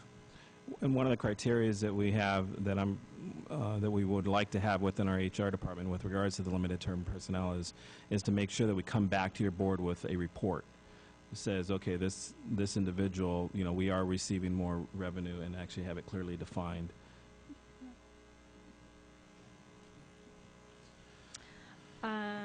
Under the clerk auditor recorders programs, the auditor requested increase of $40,000 to his temporary budget for the ERP implementation. And then in the elections clerk and recorder, their budgets are status quo. There's just some minor changes in the shuffle of employees due to activity projections. There is not an additional cost to this. It's just kind of a shuffling of where employees are allocated. The district attorney, as we mentioned previously, they will be adding an additional deputy district attorney. 50% of that position will be paid through AB 109 funds, and also a case management system for the district attorney's office, and that will be paid through AB 109 funds. Public defender stays will be budgeted status quo. The sheriff's operation, they have requested the purchase of 4 new patrol cars, and I checked with the auditor's office and Marcia Barrios, and it appears that use of impact fees for those vehicles is proper. Mr. Chairman? Yeah, I understand that it's, courthouse security is not a new obligation to the sheriff. But, I, for one, really would like to know the additional costs. And I understand that, hopefully the May revision will cover next year's costs for us, and we could stretch it down the road where there's no impact on the general fund. But I think the board has to have an understanding, what the cost is, at least for the, next couple of years, to our general fund, so we could, we could lobby our state representatives to resolve, any shortfall of court security that the rest of the state has a benefit of having, and the counties with the new courthouses and more added square feet or burden on paying for. I think it's important for us to understand what that cost is to the sheriff, not saying that he's not obligated or not work with the sheriff to provide that responsibility. Yeah, and we've had a few conversations with regards to that. Also, too, with the trailer bill, that clearly outlines that's a requirement that we would have to explain to the DOF, Department of Finance, in order to actually receive those funds. And one of the things with this particular budget is, the sheriff and administration, myself, we actually met, and for this fiscal year, they have to supply the safety for the courthouse as well as operations at the jail and at the sheriff's office with this particular budget. If there's any other things that come up or the trailer bill doesn't pass or something happens, that's going to be something that the sheriff's going to probably have to come back to the board. But I think at this point, the budget is the budget, and he's going to have to do what it takes to provide safety within the courthouse. And I mean, I don't know if I want to get into it any more than that, but that's kind of at this point what we have discussed, and that's it. Yeah, well, the point is that I would like to make know what that cost is. The figures, yeah.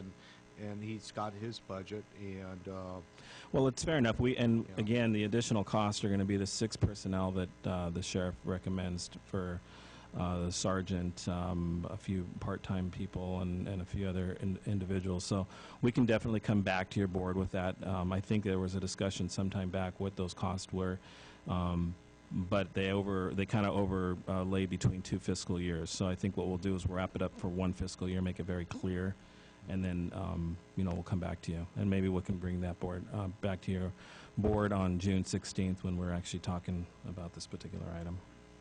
Yeah, it's fair enough, because probably June 16th, there's, a number of positions and changes here that, I think it will have more of a dialogue then, because this is all relatively new to, first time I'm seeing some of this stuff and how it fits together in the overall bottom line numbers, too. Yeah, and a little later, we're actually going to go through those numbers with you in a spreadsheet and also too in a PowerPoint presentation. So, Linda? Okay. The corrections budget. I'm sorry. Hey. Yes, thanks, Mr. Chair. I've noticed there's been a lot of expenses using AB 109 funds. Now, AB 109 funds, that is a limited source of funding, correct? I'm sorry, say that again. The AB 109 funding that Correct. we have for our county, that's just a limited source of funding, correct? Correct. Is that correct? Yes? Yeah. I guess, if you don't mind, define limited. Or do you? I mean, I guess limited with Limited meaning that it is, it's not an ongoing source of that we can count on. Yeah. It is. Yeah. Yeah, we're the realignment of probably the sheriff could actually discuss this more, but with the realignment of inmates being, realigned to the local government, there's a funding that we receive for inmates within the jail and also to programs. The CCP has been working diligently on different programs and what we can do to kind of keep people out of the jails. So there is a funding source that comes through that, and in some cases, with regards to understanding if they're qualified for Medi-Cal or Affordable Care Act or these types of things. I mean, that's what the funding can be used for, but it has to be used for that. It can't be used for working on roads or anything else. Right, right. And so I guess it'd be helpful for our next budget hearing to see how much, that amounts to, because I don't know how much it amounts to. And so it scares me when you see that we're going to hire a district attorney to be covered, where half of that position is, going to be used by these funds, ongoing. That 50% can mean a lot of money. So it'd be helpful to know how much money we have at our discretion to use. We can do that, definitely. Yeah. And one of the things, some information that could show you what we're using AB money for and how much we're anticipating coming in. That would be great. Yeah, I can Because get I know that for our you. previous our probation chief, he was very careful in the allocation of AB 109 money. I mean, he stressed to me his desire to protect that money and preserve it for a time when we actually would need it. And so now that he's gone, I see that it's being allocated a lot more frequently and freely, I guess you can say. Yeah. And may I add something to that, Mr. Chair? And your concerns are really, you know, I understand where they're coming from, because you're absolutely right. This is so new to counties, and the funding is it's guaranteed to a point where we are supposed to get monies for these new responsibilities, but the state certainly has a tendency to reduce some of those funds, but they have been also increasing them. And when it first started, it was difficult to say how we were going to spend the money, because, like I said, it was all new. We didn't know what kind of challenges we were going to have. But I'm happy to say that as time has gone on, since I believe they started in 2011, we have been able to see where the money is better spent and where the costs and expenses have increased. And so with the help of the sheriff, with the help of our district attorney, because they all sit at the table to discuss where this money's going to go, our chief probation officer, and our, I believe, health and behavioral health. So there's a lot of players that really take part in where the money should be going. But you're right. At first, we really didn't know how this money should have been spent or should be going, and I think we have a greater understanding of how we need to spend it. So, Right. okay. Well, Mr. Chair, if we are so sure of it, we the county are so sure that this money will come in all the time, Yes. then is it okay that we earmark where these monies go and put asterisks on these units, on these funded positions, that in the future, if that money drops, then these positions that are being funded in the past are first in line to be cut or removed? Because I want to make sure that if we fund, I mean, perfect example, we fund a 50% to the DA, a DDA, and in the future that AB 109 just goes in half, or state of California does a lot of crazy things.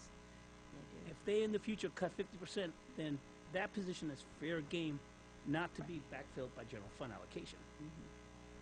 We've identified those, there are some positions that are being paid through 109, and we've identified those positions to keep an eye on, that when the funding source, if that funding source goes down, we will be able to identify which positions are attached to that funding source.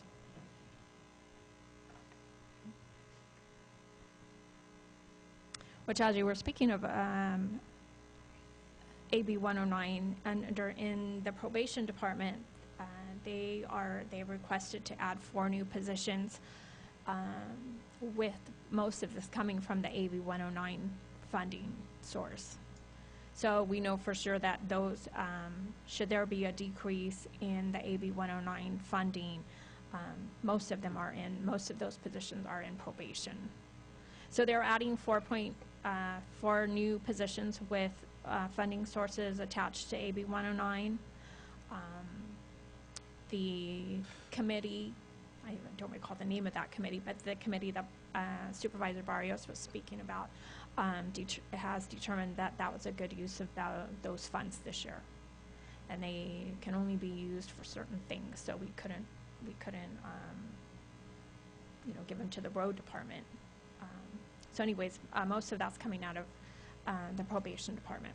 It's a community corrections partnership. Yes, community corrections partnership. CCP. CCP. Yeah. I like the CCP. It's easier. Juvenile detention facility remains, that budget remains status quo. The building Melinda, and ground.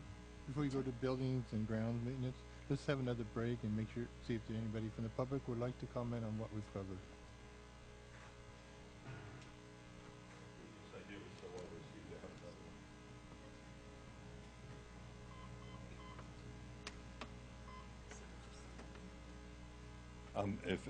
If my understanding of how the tax collection from the assessor works is, we collect it, we talk about it with the teeter fund, and we make it 100% good to the people. We have to allocate it, if I'm correct. Is that correct? I believe so. So why don't you ask for some financial help from those people who are going to receive the biggest part of this increase from the tax assessor. Why don't you ask some of the biggest school districts if they'd like to kick in some money so that the assessor can afford to hire enough people to catch up. After all, they're going to get 67 cents on the dollar if my memory is correct. You're going to get 11 or 12. The city's going to get a little bit. The biggest by far is the education establishment. They get the vast majority of every property tax dollar that's collected here. So therefore, if we get 3% behind, they get most behind. So I don't know if that can be arranged.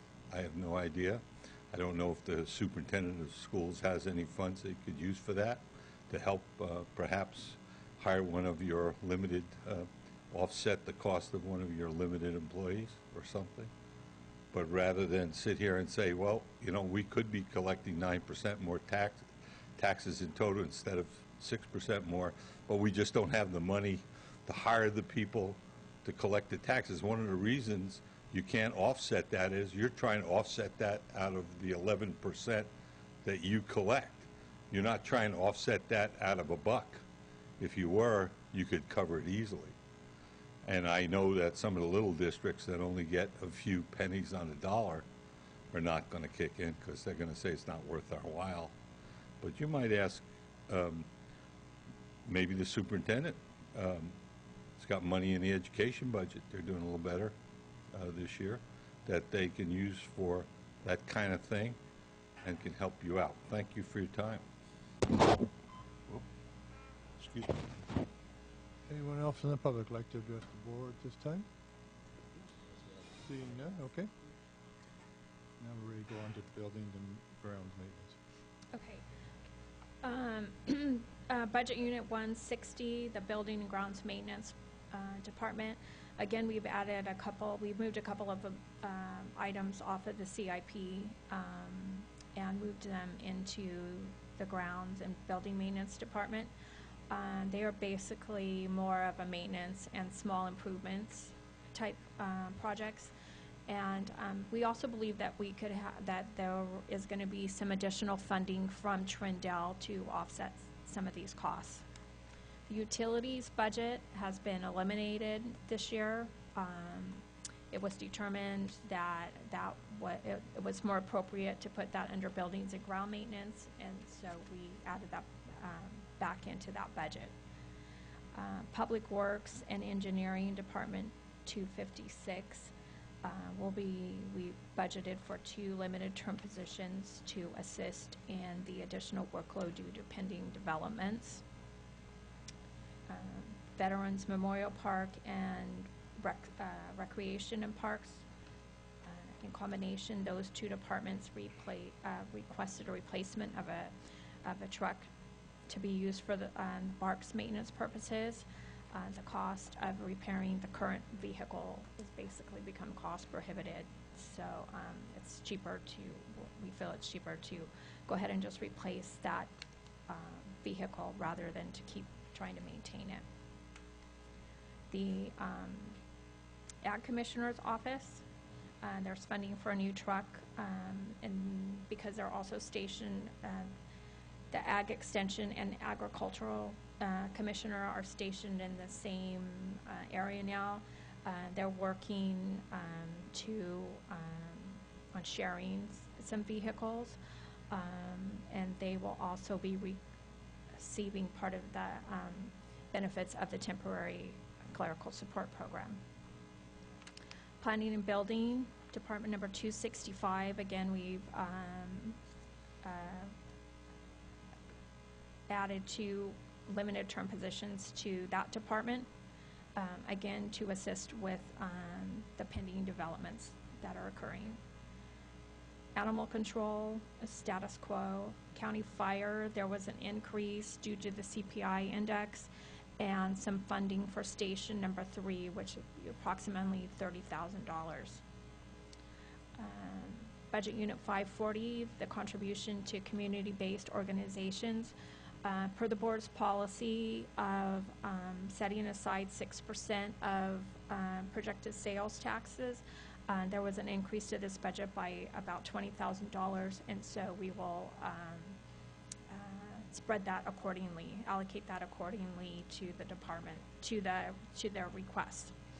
The county library, there was an increase of temporary help of $20,000.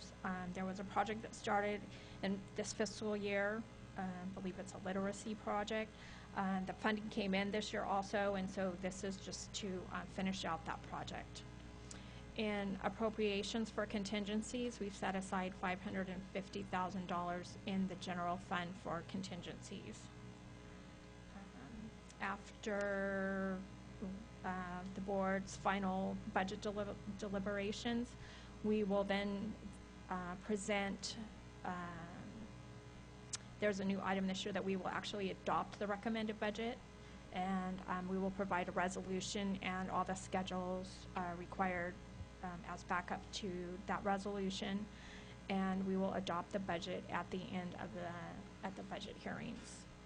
The auditor will then close the books and adjust. We currently have a recommended column in the recommended budget from this year's. It's the budgeted amount for this year, and he will change that to the actuals, and if there's any material difference that appears at the close of the books that could affect the budget, he will come back to your board with we'll come back with recommendations for budgets accordingly. But currently, we don't project that there will be any material differences between the recommended and the adopted budget. Any questions? No questions regarding your presentation, Mr. Chair, but I do have a couple of recommendations that I think I would like for us to consider, if not necessarily at the beginning of this fiscal year, but soon after, to start talking about it. We get, Supervisor De La Cruz, back in the day when I first got on board, brought on the reimbursement to counties of, I think it was prescriptions reimbursement. Yes. I don't remember what it was called. Currently, the county gets about, to date, have gotten maybe about 16,000. We don't really make a great effort, I don't believe, to make this known to the public, because this is a really good source of money, not predictable necessarily, but this is a good way to maybe say that if we increase this amount, we could give more money to community-based organizations, much like we do the sales tax. So I'd like to discuss this and see what we can do to increase that amount. Other counties are getting a tremendous amount of money, and so I don't know what we can do different, but certainly I'd like to make an effort. And then the second thing is on the temporary help. I noticed that there are some departments that are getting this temporary help. How do the departments decide that they're going to use this newly formed job or position, which I think is great because it doesn't tie us in? But did everybody have an opportunity to say, I need temporary? Or did they just determine that their budget couldn't allow it and they were not able to request? So we met with all the department heads more than once in some cases, and I can tell you probably a majority of them asked for additional help. Okay. With the workload increasing in most departments, it's just becoming overwhelming, I think, for a lot of the departments. So we did everything in our power to look at other avenues of funding some extra help in some cases. Using AB 109 funding, other means of funding to help with part-time help, limited term help, or full-time help if we need that. So, there are some cases, a lot of cases we said, we just couldn't afford it, or we're trying to, create a pool of employees that maybe they can check out a person and help them out through a certain time of the year. So that's. I think that's a great idea because there will be greater need in certain time of the years on some departments than others. So, right. I just needed to know how that was determined, and I'm assuming that the department would have to say, I can come up with this additional temporary position funding, or maybe a grant of some sort that would allow that us to And move forward. that's exactly what we did and we worked on. So I don't know if you want to add anything else to that, Melinda, or not. For example, the Ag Commissioner's Office, they requested half a position, and we just didn't feel that we could put that in their budget, and so we agreed that with the temporary help idea, that we could help their department out quite a bit, but it wouldn't be exactly a full-time position. But it would allow them some extra clerical help that they were looking for. So a lot of departments, there was just a tremendous need for clerical support. And so while we weren't able to give them an actual budgeted position, we felt that we could at least help out with some clerical support that they could request from the HR department for different projects, or they have Certain a time of the year, project as or you time mentioned period. Okay. So we want to give it a try. Yeah, We no, I wanna think give it's this a great. I try. think it's a great opportunity to be able to fill in some voids, so. All right, thank you. Thank you, Mr. Chair. Any other questions?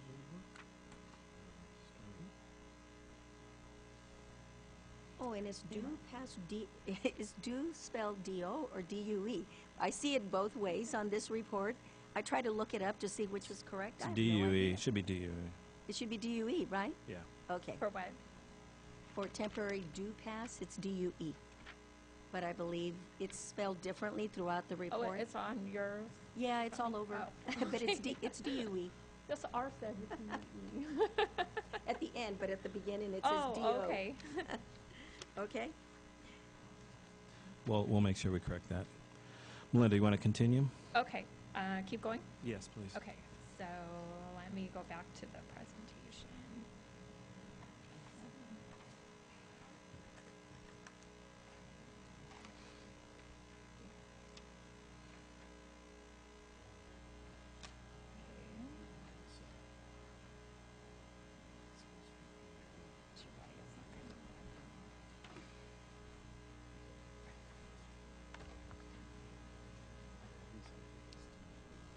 Okay. So that was kind of an overview of various departments, and then there were some requests that you had, in particular, kind of a recap of position funding. This is not coming up the right way. Let me. You can just highlight their packet, though. That's fine. Let me go. Can you see this one okay? And it's actually, you have a copy of it in Yeah, your it's in your packet. packet. You can go ahead and show the other one. It just wasn't formatting correctly on the slide presentation. So basically, this is a listing, the first page is a listing of general fund positions that we are recommending. And so it tells you the position, it tells you the department, the position, how much the FTE is, a little description of the funding source, and also the last two columns, general fund or other. We kind of broke those out as to give you kind of a little clearer picture, I think, of what funds are actually going to be general fund costs and which positions have some type of revenue source associated with them. Do you want me to go down all the positions? The CAO's office is increasing their management analyst by a 0.2, and that is general fund cost. County Council is increasing their deputy county clerk by a 0.2. That is in the other column. That will be funded by HSA. The HR position, those changes were in fiscal year 13-14 that will now appear in this budget, and those are general funded. The assessor asked for an appraiser and a mapping specialist, and those will be basically offset through the increases in property taxes. Communications requested half of a position for a multi-service officer, and that will be a general fund cost. OES asked for a technician. Half of that will be, again, funded through OES funds, and half of that will be a general fund cost. The DA asked for a deputy district attorney. Half of that will be funded through AB 109, and half of that will be a general fund cost. Probation is adding 4 positions. They will all be funded through various sources under the AB 109 probation funds. Planning, those are in red. Those are the limited term positions, planning and public works. And both of those positions will be partially, mostly offset through other increased revenues, with a portion of that in public works. The 0.7 is more of a training period for this fiscal year. Public works, we eliminated a position, an accountant position in that, and that was half funded by general fund and half funded by HSA. And in the HEC department, the coordinator, it's a vacant position, and we've decided to eliminate that, and that was general fund. That was general fund costs, but it was already in your budget. Then there were some corrections in the planning, the public work, and the sheriff's departments. Those are just corrections to last year's authorized positions, and one of those affects the general fund, but the other 2, they were, although it was a correction just to body count, they were already budgeted in previous years. So the total number of general funded positions that will actually be of a cost to the general fund are 3.9 positions. The 10.05 positions will actually have a revenue source attached to them. And that's for the general fund. And on the next page, these are the other funds. As you recall, Human Services during this fiscal year requested 15 new positions. That's all covered by Health and Human Services funding. The Public Health Fund requested an increase in their public health officer, which equates to approximately 8 hours per week. That will be covered by public health programs. COG had a small change in their staffing, and that's again covered through COG funds. So then there is a recap of authorized positions and by fund in a total for the whole county. In general funds, the authorized position schedule at the beginning of this fiscal year showed 19.95 positions. We are proposing to add 13.95 for a total of 209.9 positions. And all the other budgets, they began the year with 202.95 positions. We're proposing to add 14.2 to that schedule with a total of 217 positions. The county total began the year with 398.9 positions. We're adding a total of 28.15 countywide, which will bring our total position total to 427.05 employees. 3.9 of those 28 will require general fund, will be general fund costs, and the other 24.25 positions will have a funding source attached to them. Do you have any questions?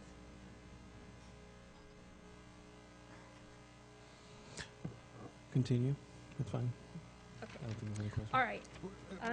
Okay. Melinda, before you go on, so I just want to make clear in my own mind. General fund dollars required, that's not a dollar amount, that's a position, 3.9. That's, I'm position sorry, will those require- are positions that will require general fund money. Okay, and I think Supervisor Patello asked earlier, do we know how much dollars going to be assigned to that, or are you still getting to that? How many How much dollars? mo- how much I believe general it's fund? about $500,000. $500,000 to fund those 3.9 positions? Yeah. Okay, thank you. This is very small, so let's see if I can put this. This is an overview of the entire budget. Let me find it. Okay. This will be a little, I believe the one you have in your packet is bigger than the one that shows up on the slide. So this is kind of a recap of the entire budget by line item. It's broken down between the entire county budget. Let me get over here. And then it's also separated out by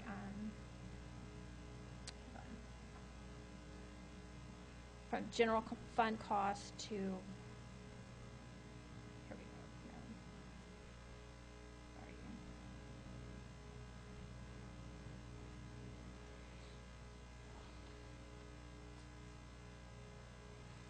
Okay. Okay, so here's the entire county budget, separated out by line items.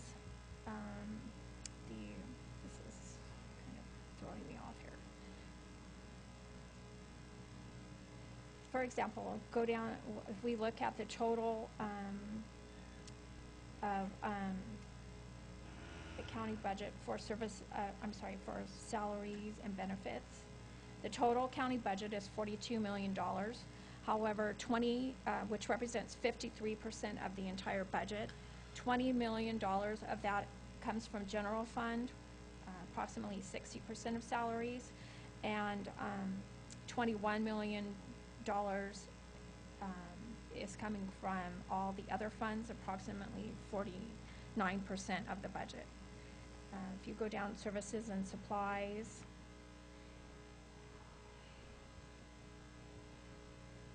a total for the entire county budget is $18 million, representing 23% of the entire budget. And the general fund, of that $18 million, $9 million is coming from the general fund, and approximately 8.9 is coming from all the other funds.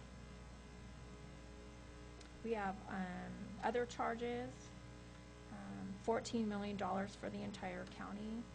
The biggest portion of that is through Health and Human Services. That's their support programs. Interdepartmental charges in $4.2 million. And then fixed assets, I didn't include in the percentage necessarily. There is a percentage here, but because we budget at the full cost and not just, so it kind of throws off the schedule a little bit. So basically, I've subtotaled the salaries and services and supplies above the fixed assets. So there's $79 million between salaries and services and supplies that the county provides, and in costs, $79 million. $35 million is from the general fund, and $44 million comes from all the other funds. The cost plan charges, revenues, and basically a balanced budget. In all the other funds where it shows a negative of $766,000, there's a combination of a usage of fund balance and an expectation of revenues over expenditures. But as you can see, the general fund is completely balanced in that respect.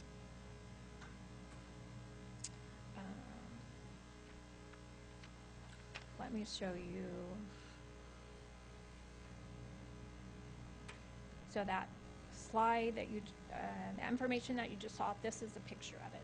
This is the entire county budget, and it pictures all these little things over on the left-hand side, I'm sorry, on the right-hand side, they correspond to all these little slivers of the pie down at the bottom.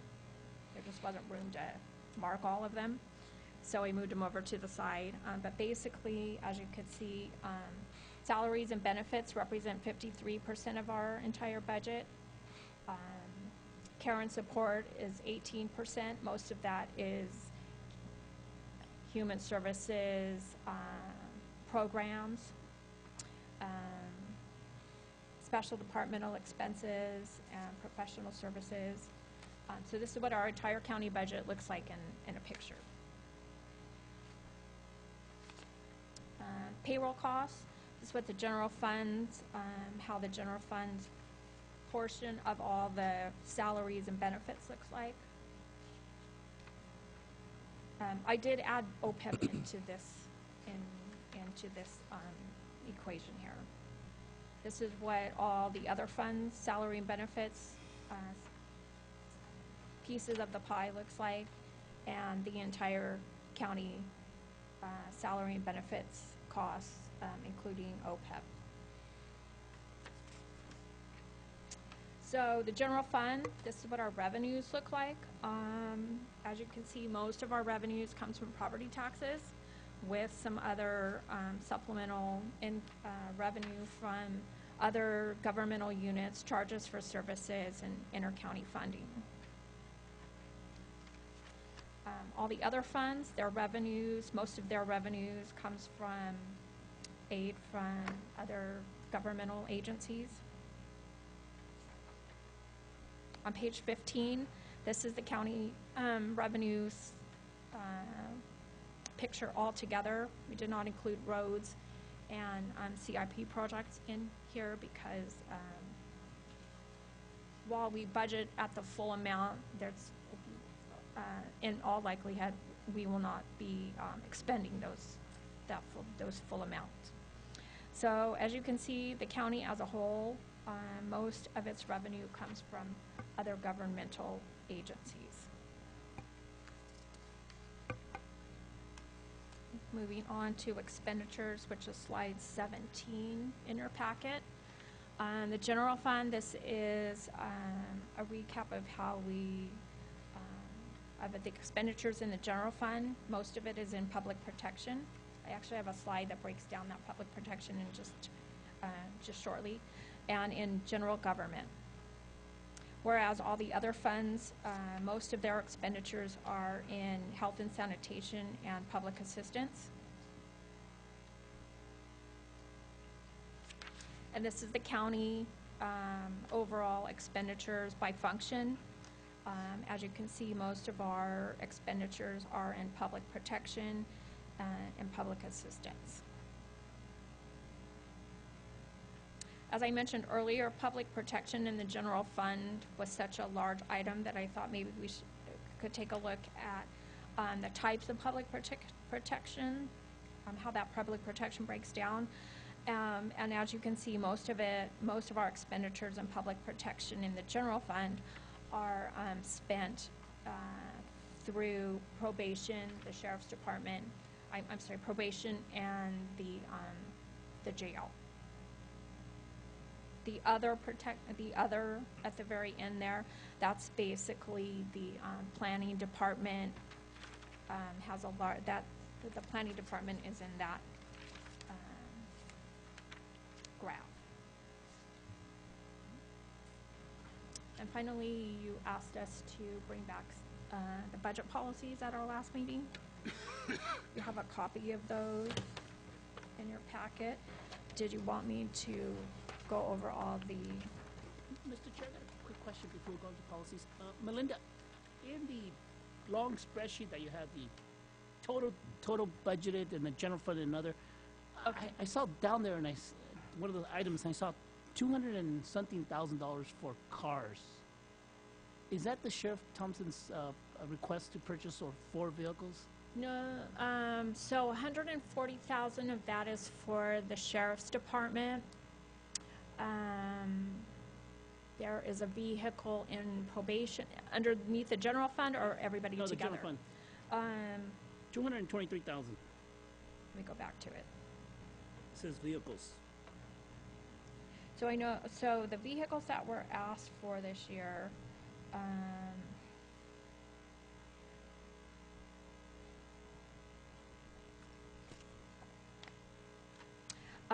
okay, so 140,000 of that was for sheriff patrol cars of the 223. Probation requested a vehicle. The ag commissioner, along with the ag extension, requested a vehicle. But the ag is coming out of the mosquito. There's one coming out of mosquito, and there's one coming out of the general fund. Positions. It's not two just for the ag commissioner. The ag commissioner and the ag extension have offered to share that vehicle. Okay, so if we need to fund some other department or some other cost, that's one money I think it's fair game to reduce. If you decided you didn't want to provide those replacements, I yes. think that's fair game. Yeah, it is. So I will highlight that one. Thank you. Okay. Any questions, concerns, comments? One thing go ahead, sorry. I just have a question going back to the fund groups. I just looking at the bottom line on the general fund contribution and use of fund balance to kind of balance us to that 37,843. Are we still using some reserves to do that with the use of fund balances, or? The $1.5 million is going to be a rollover from this What? year. The rollover. So the funding that we have left from this year being rolled over, that's the $1.5 million. Okay. Basically the OPEB, and that's it. I mean, that more or less balances minus the OPEB and vacation, sick accruals. So that's the $3.3 million that your board approved last special board meeting to pay out of the teeter funds. So that's, we documented it here in this particular line item.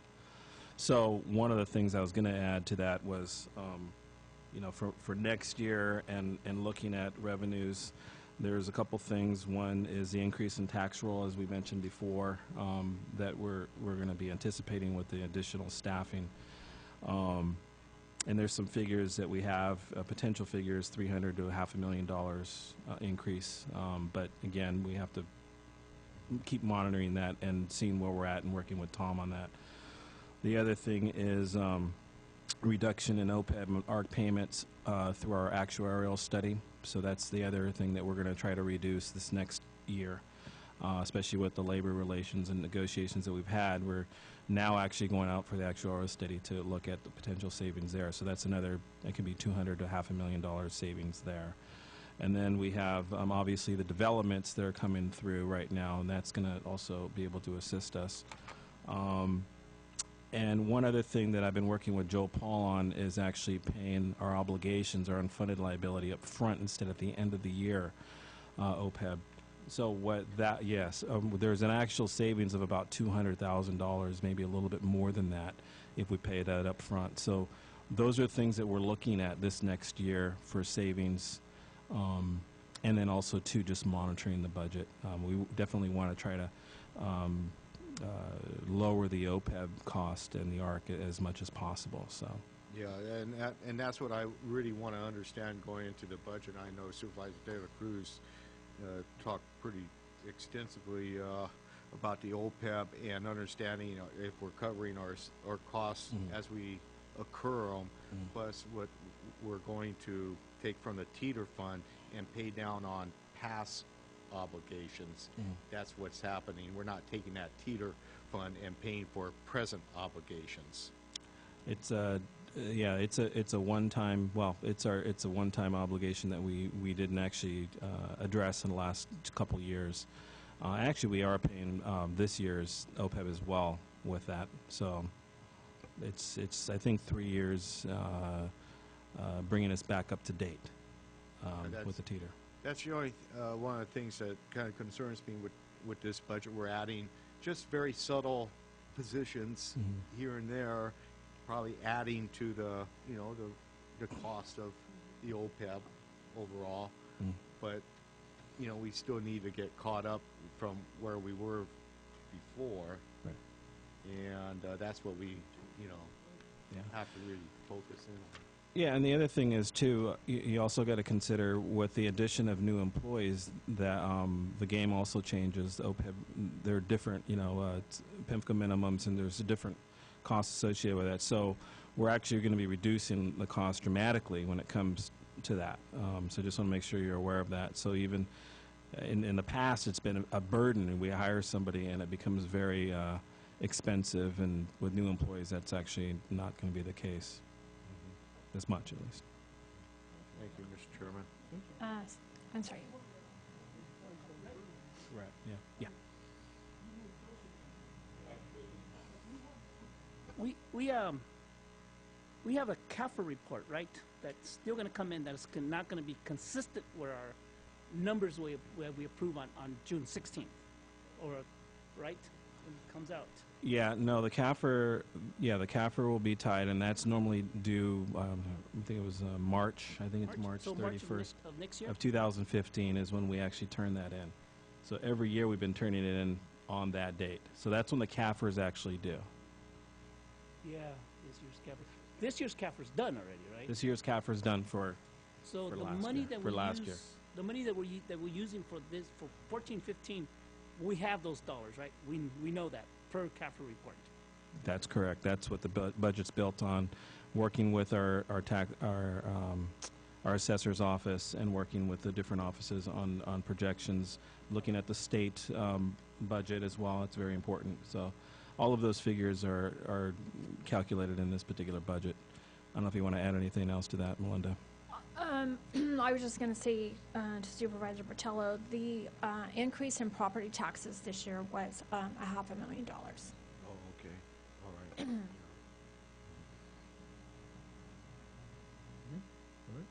All right. Let's see, did anybody from the public want to comment on?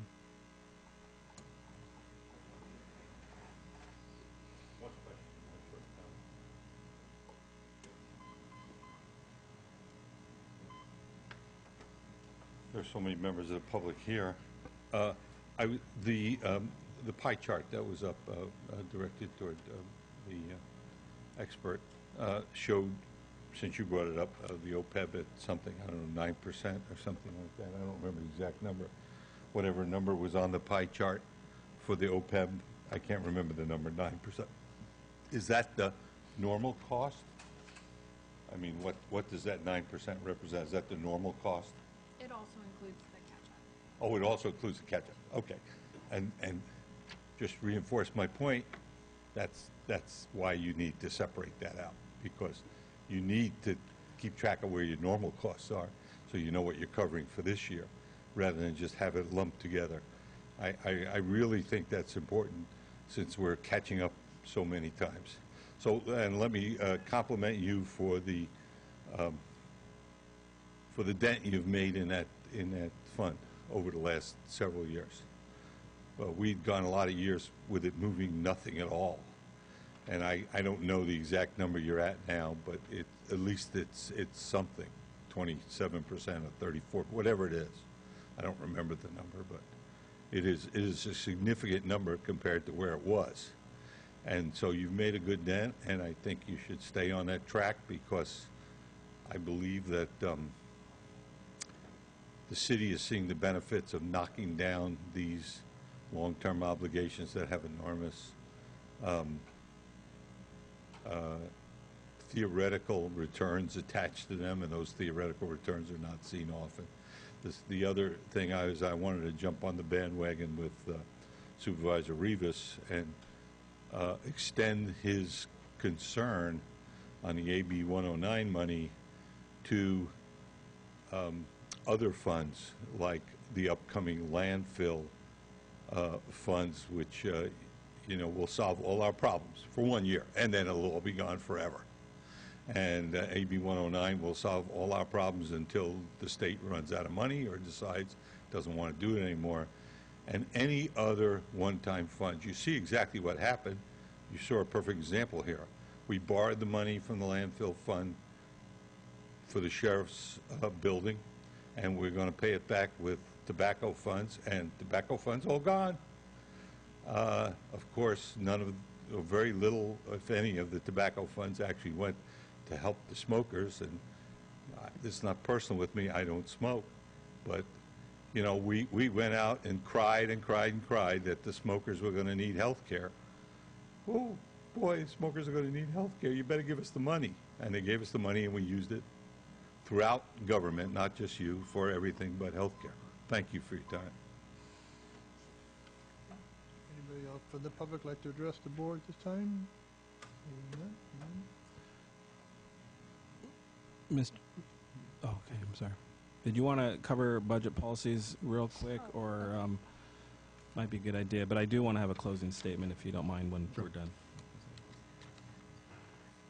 Okay, attached to your schedule is the update of the budget policies. There was, do you want me to just go over the changes or the whole entire thing? Yeah, changes are fine. Okay, I think there was,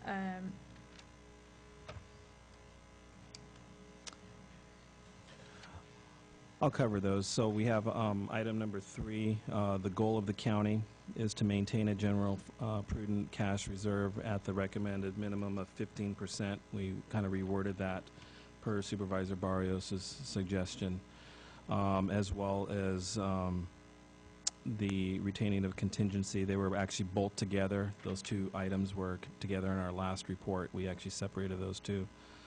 Let's see here.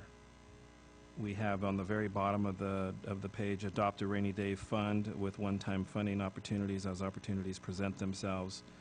We also added above that the utilization of Teeter Fund excess cash to help pay down vacation and sick accrual liabilities. So we actually added that to the policies.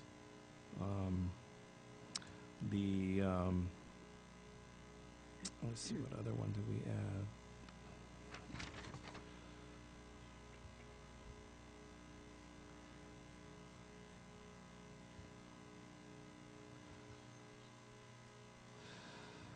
And on the back page there, we had the maximum of the use of trust and special revenue funds and other revenue sources to support program services that would otherwise consume general fund resources. I mean, honestly, as you can see with this particular budget, we worked really hard to do what we can to help the departments with their programs and services, just to make sure that they're doing the job and utilizing funding outside of the general fund. That was really our goal this year, just because there is such a need for additional staff. So that, you know, we spent quite a few hours on that. There's probably a couple of small edits in here that I probably didn't highlight, but that's the gist of it. And I don't know if anybody has any recommendations or thoughts on the policies themselves that they would like us to change. We're going to go ahead and add that to the budget, and then when the adoption of the budget occurs, this is when we're going to actually formally adopt it. Are there any questions or comments on the policies? Just a couple of changes, just in the way that it's worded on number 5. Just change. I would recommend that you change direct department heads to maintain you know, everything else. And on that same paragraph, there's 2 that's on the second to the last sentence. Okay. So remove one of the that's. And then on paragraph number 7, add the word in an effort to increase transparency of the true cost of government.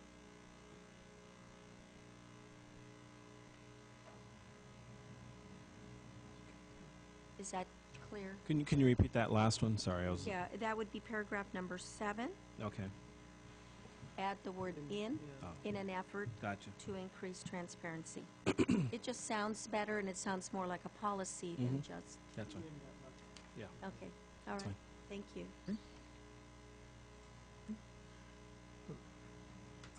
I just want to make the comment that I know how hard staff has worked. Ray, Melinda, and Sarah have worked, and I wandered in here on Saturday, and you guys were all here working hard, and I certainly appreciate what you have done and how much better the budget process is over the last couple of years. I agree.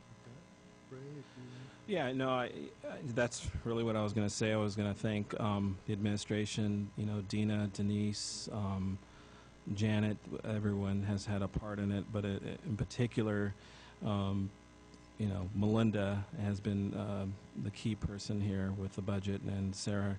So it's been a delight working with them and working on this, but it's definitely been somewhat of a task because we really want to provide better services and programs and relieve some stress from some of the departments from a staffing perspective.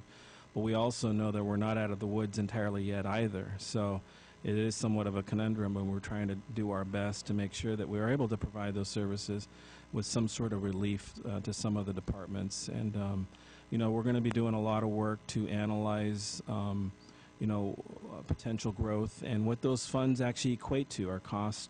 I know that that's been brought to us from your board in the past, and I think that's a very good idea and something that we need to work on, and we will be working on it this next year for the next budget presentation. So, you know, I just want to thank everybody for all their hard work. If there's no other comments from the board, then we'll move on to our last item. Just no.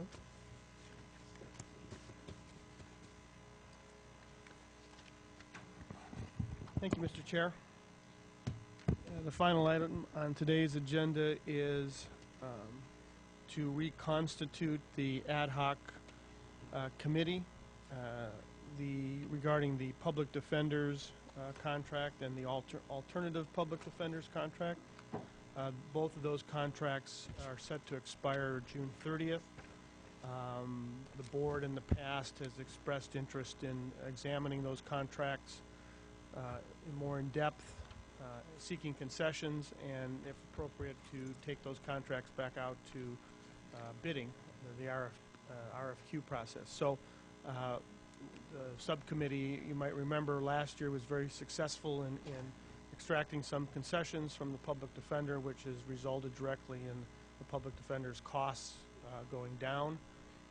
That subcommittee was composed of Supervisor Botello and Supervisor Barrios. It was not reappointed on January 1st when you took the chair, so now's the time to do it. Any questions, Supervisor Botello? Yeah, I'm happy that this is on our agenda today and for your consideration, Mr. Chairman. I think the ad hoc committee, whether you appoint somebody else or keep it the same representative, should review the function of, you know, the changes of last year, and if there's any further, you know, considerations that maybe our public defenders may have, and also how it worked out with the courts as well. Perhaps you know, it should be a report should be made back at the next meeting to continue forward or make new recommendations for the contract. Do I need an actual motion to, or can I, or as chair, do I just? As the chair, you just appoint the committee. Okay, then I will appoint Supervisor Botello and Supervisor Barrios to serve as the ad hoc committee to review the contracts.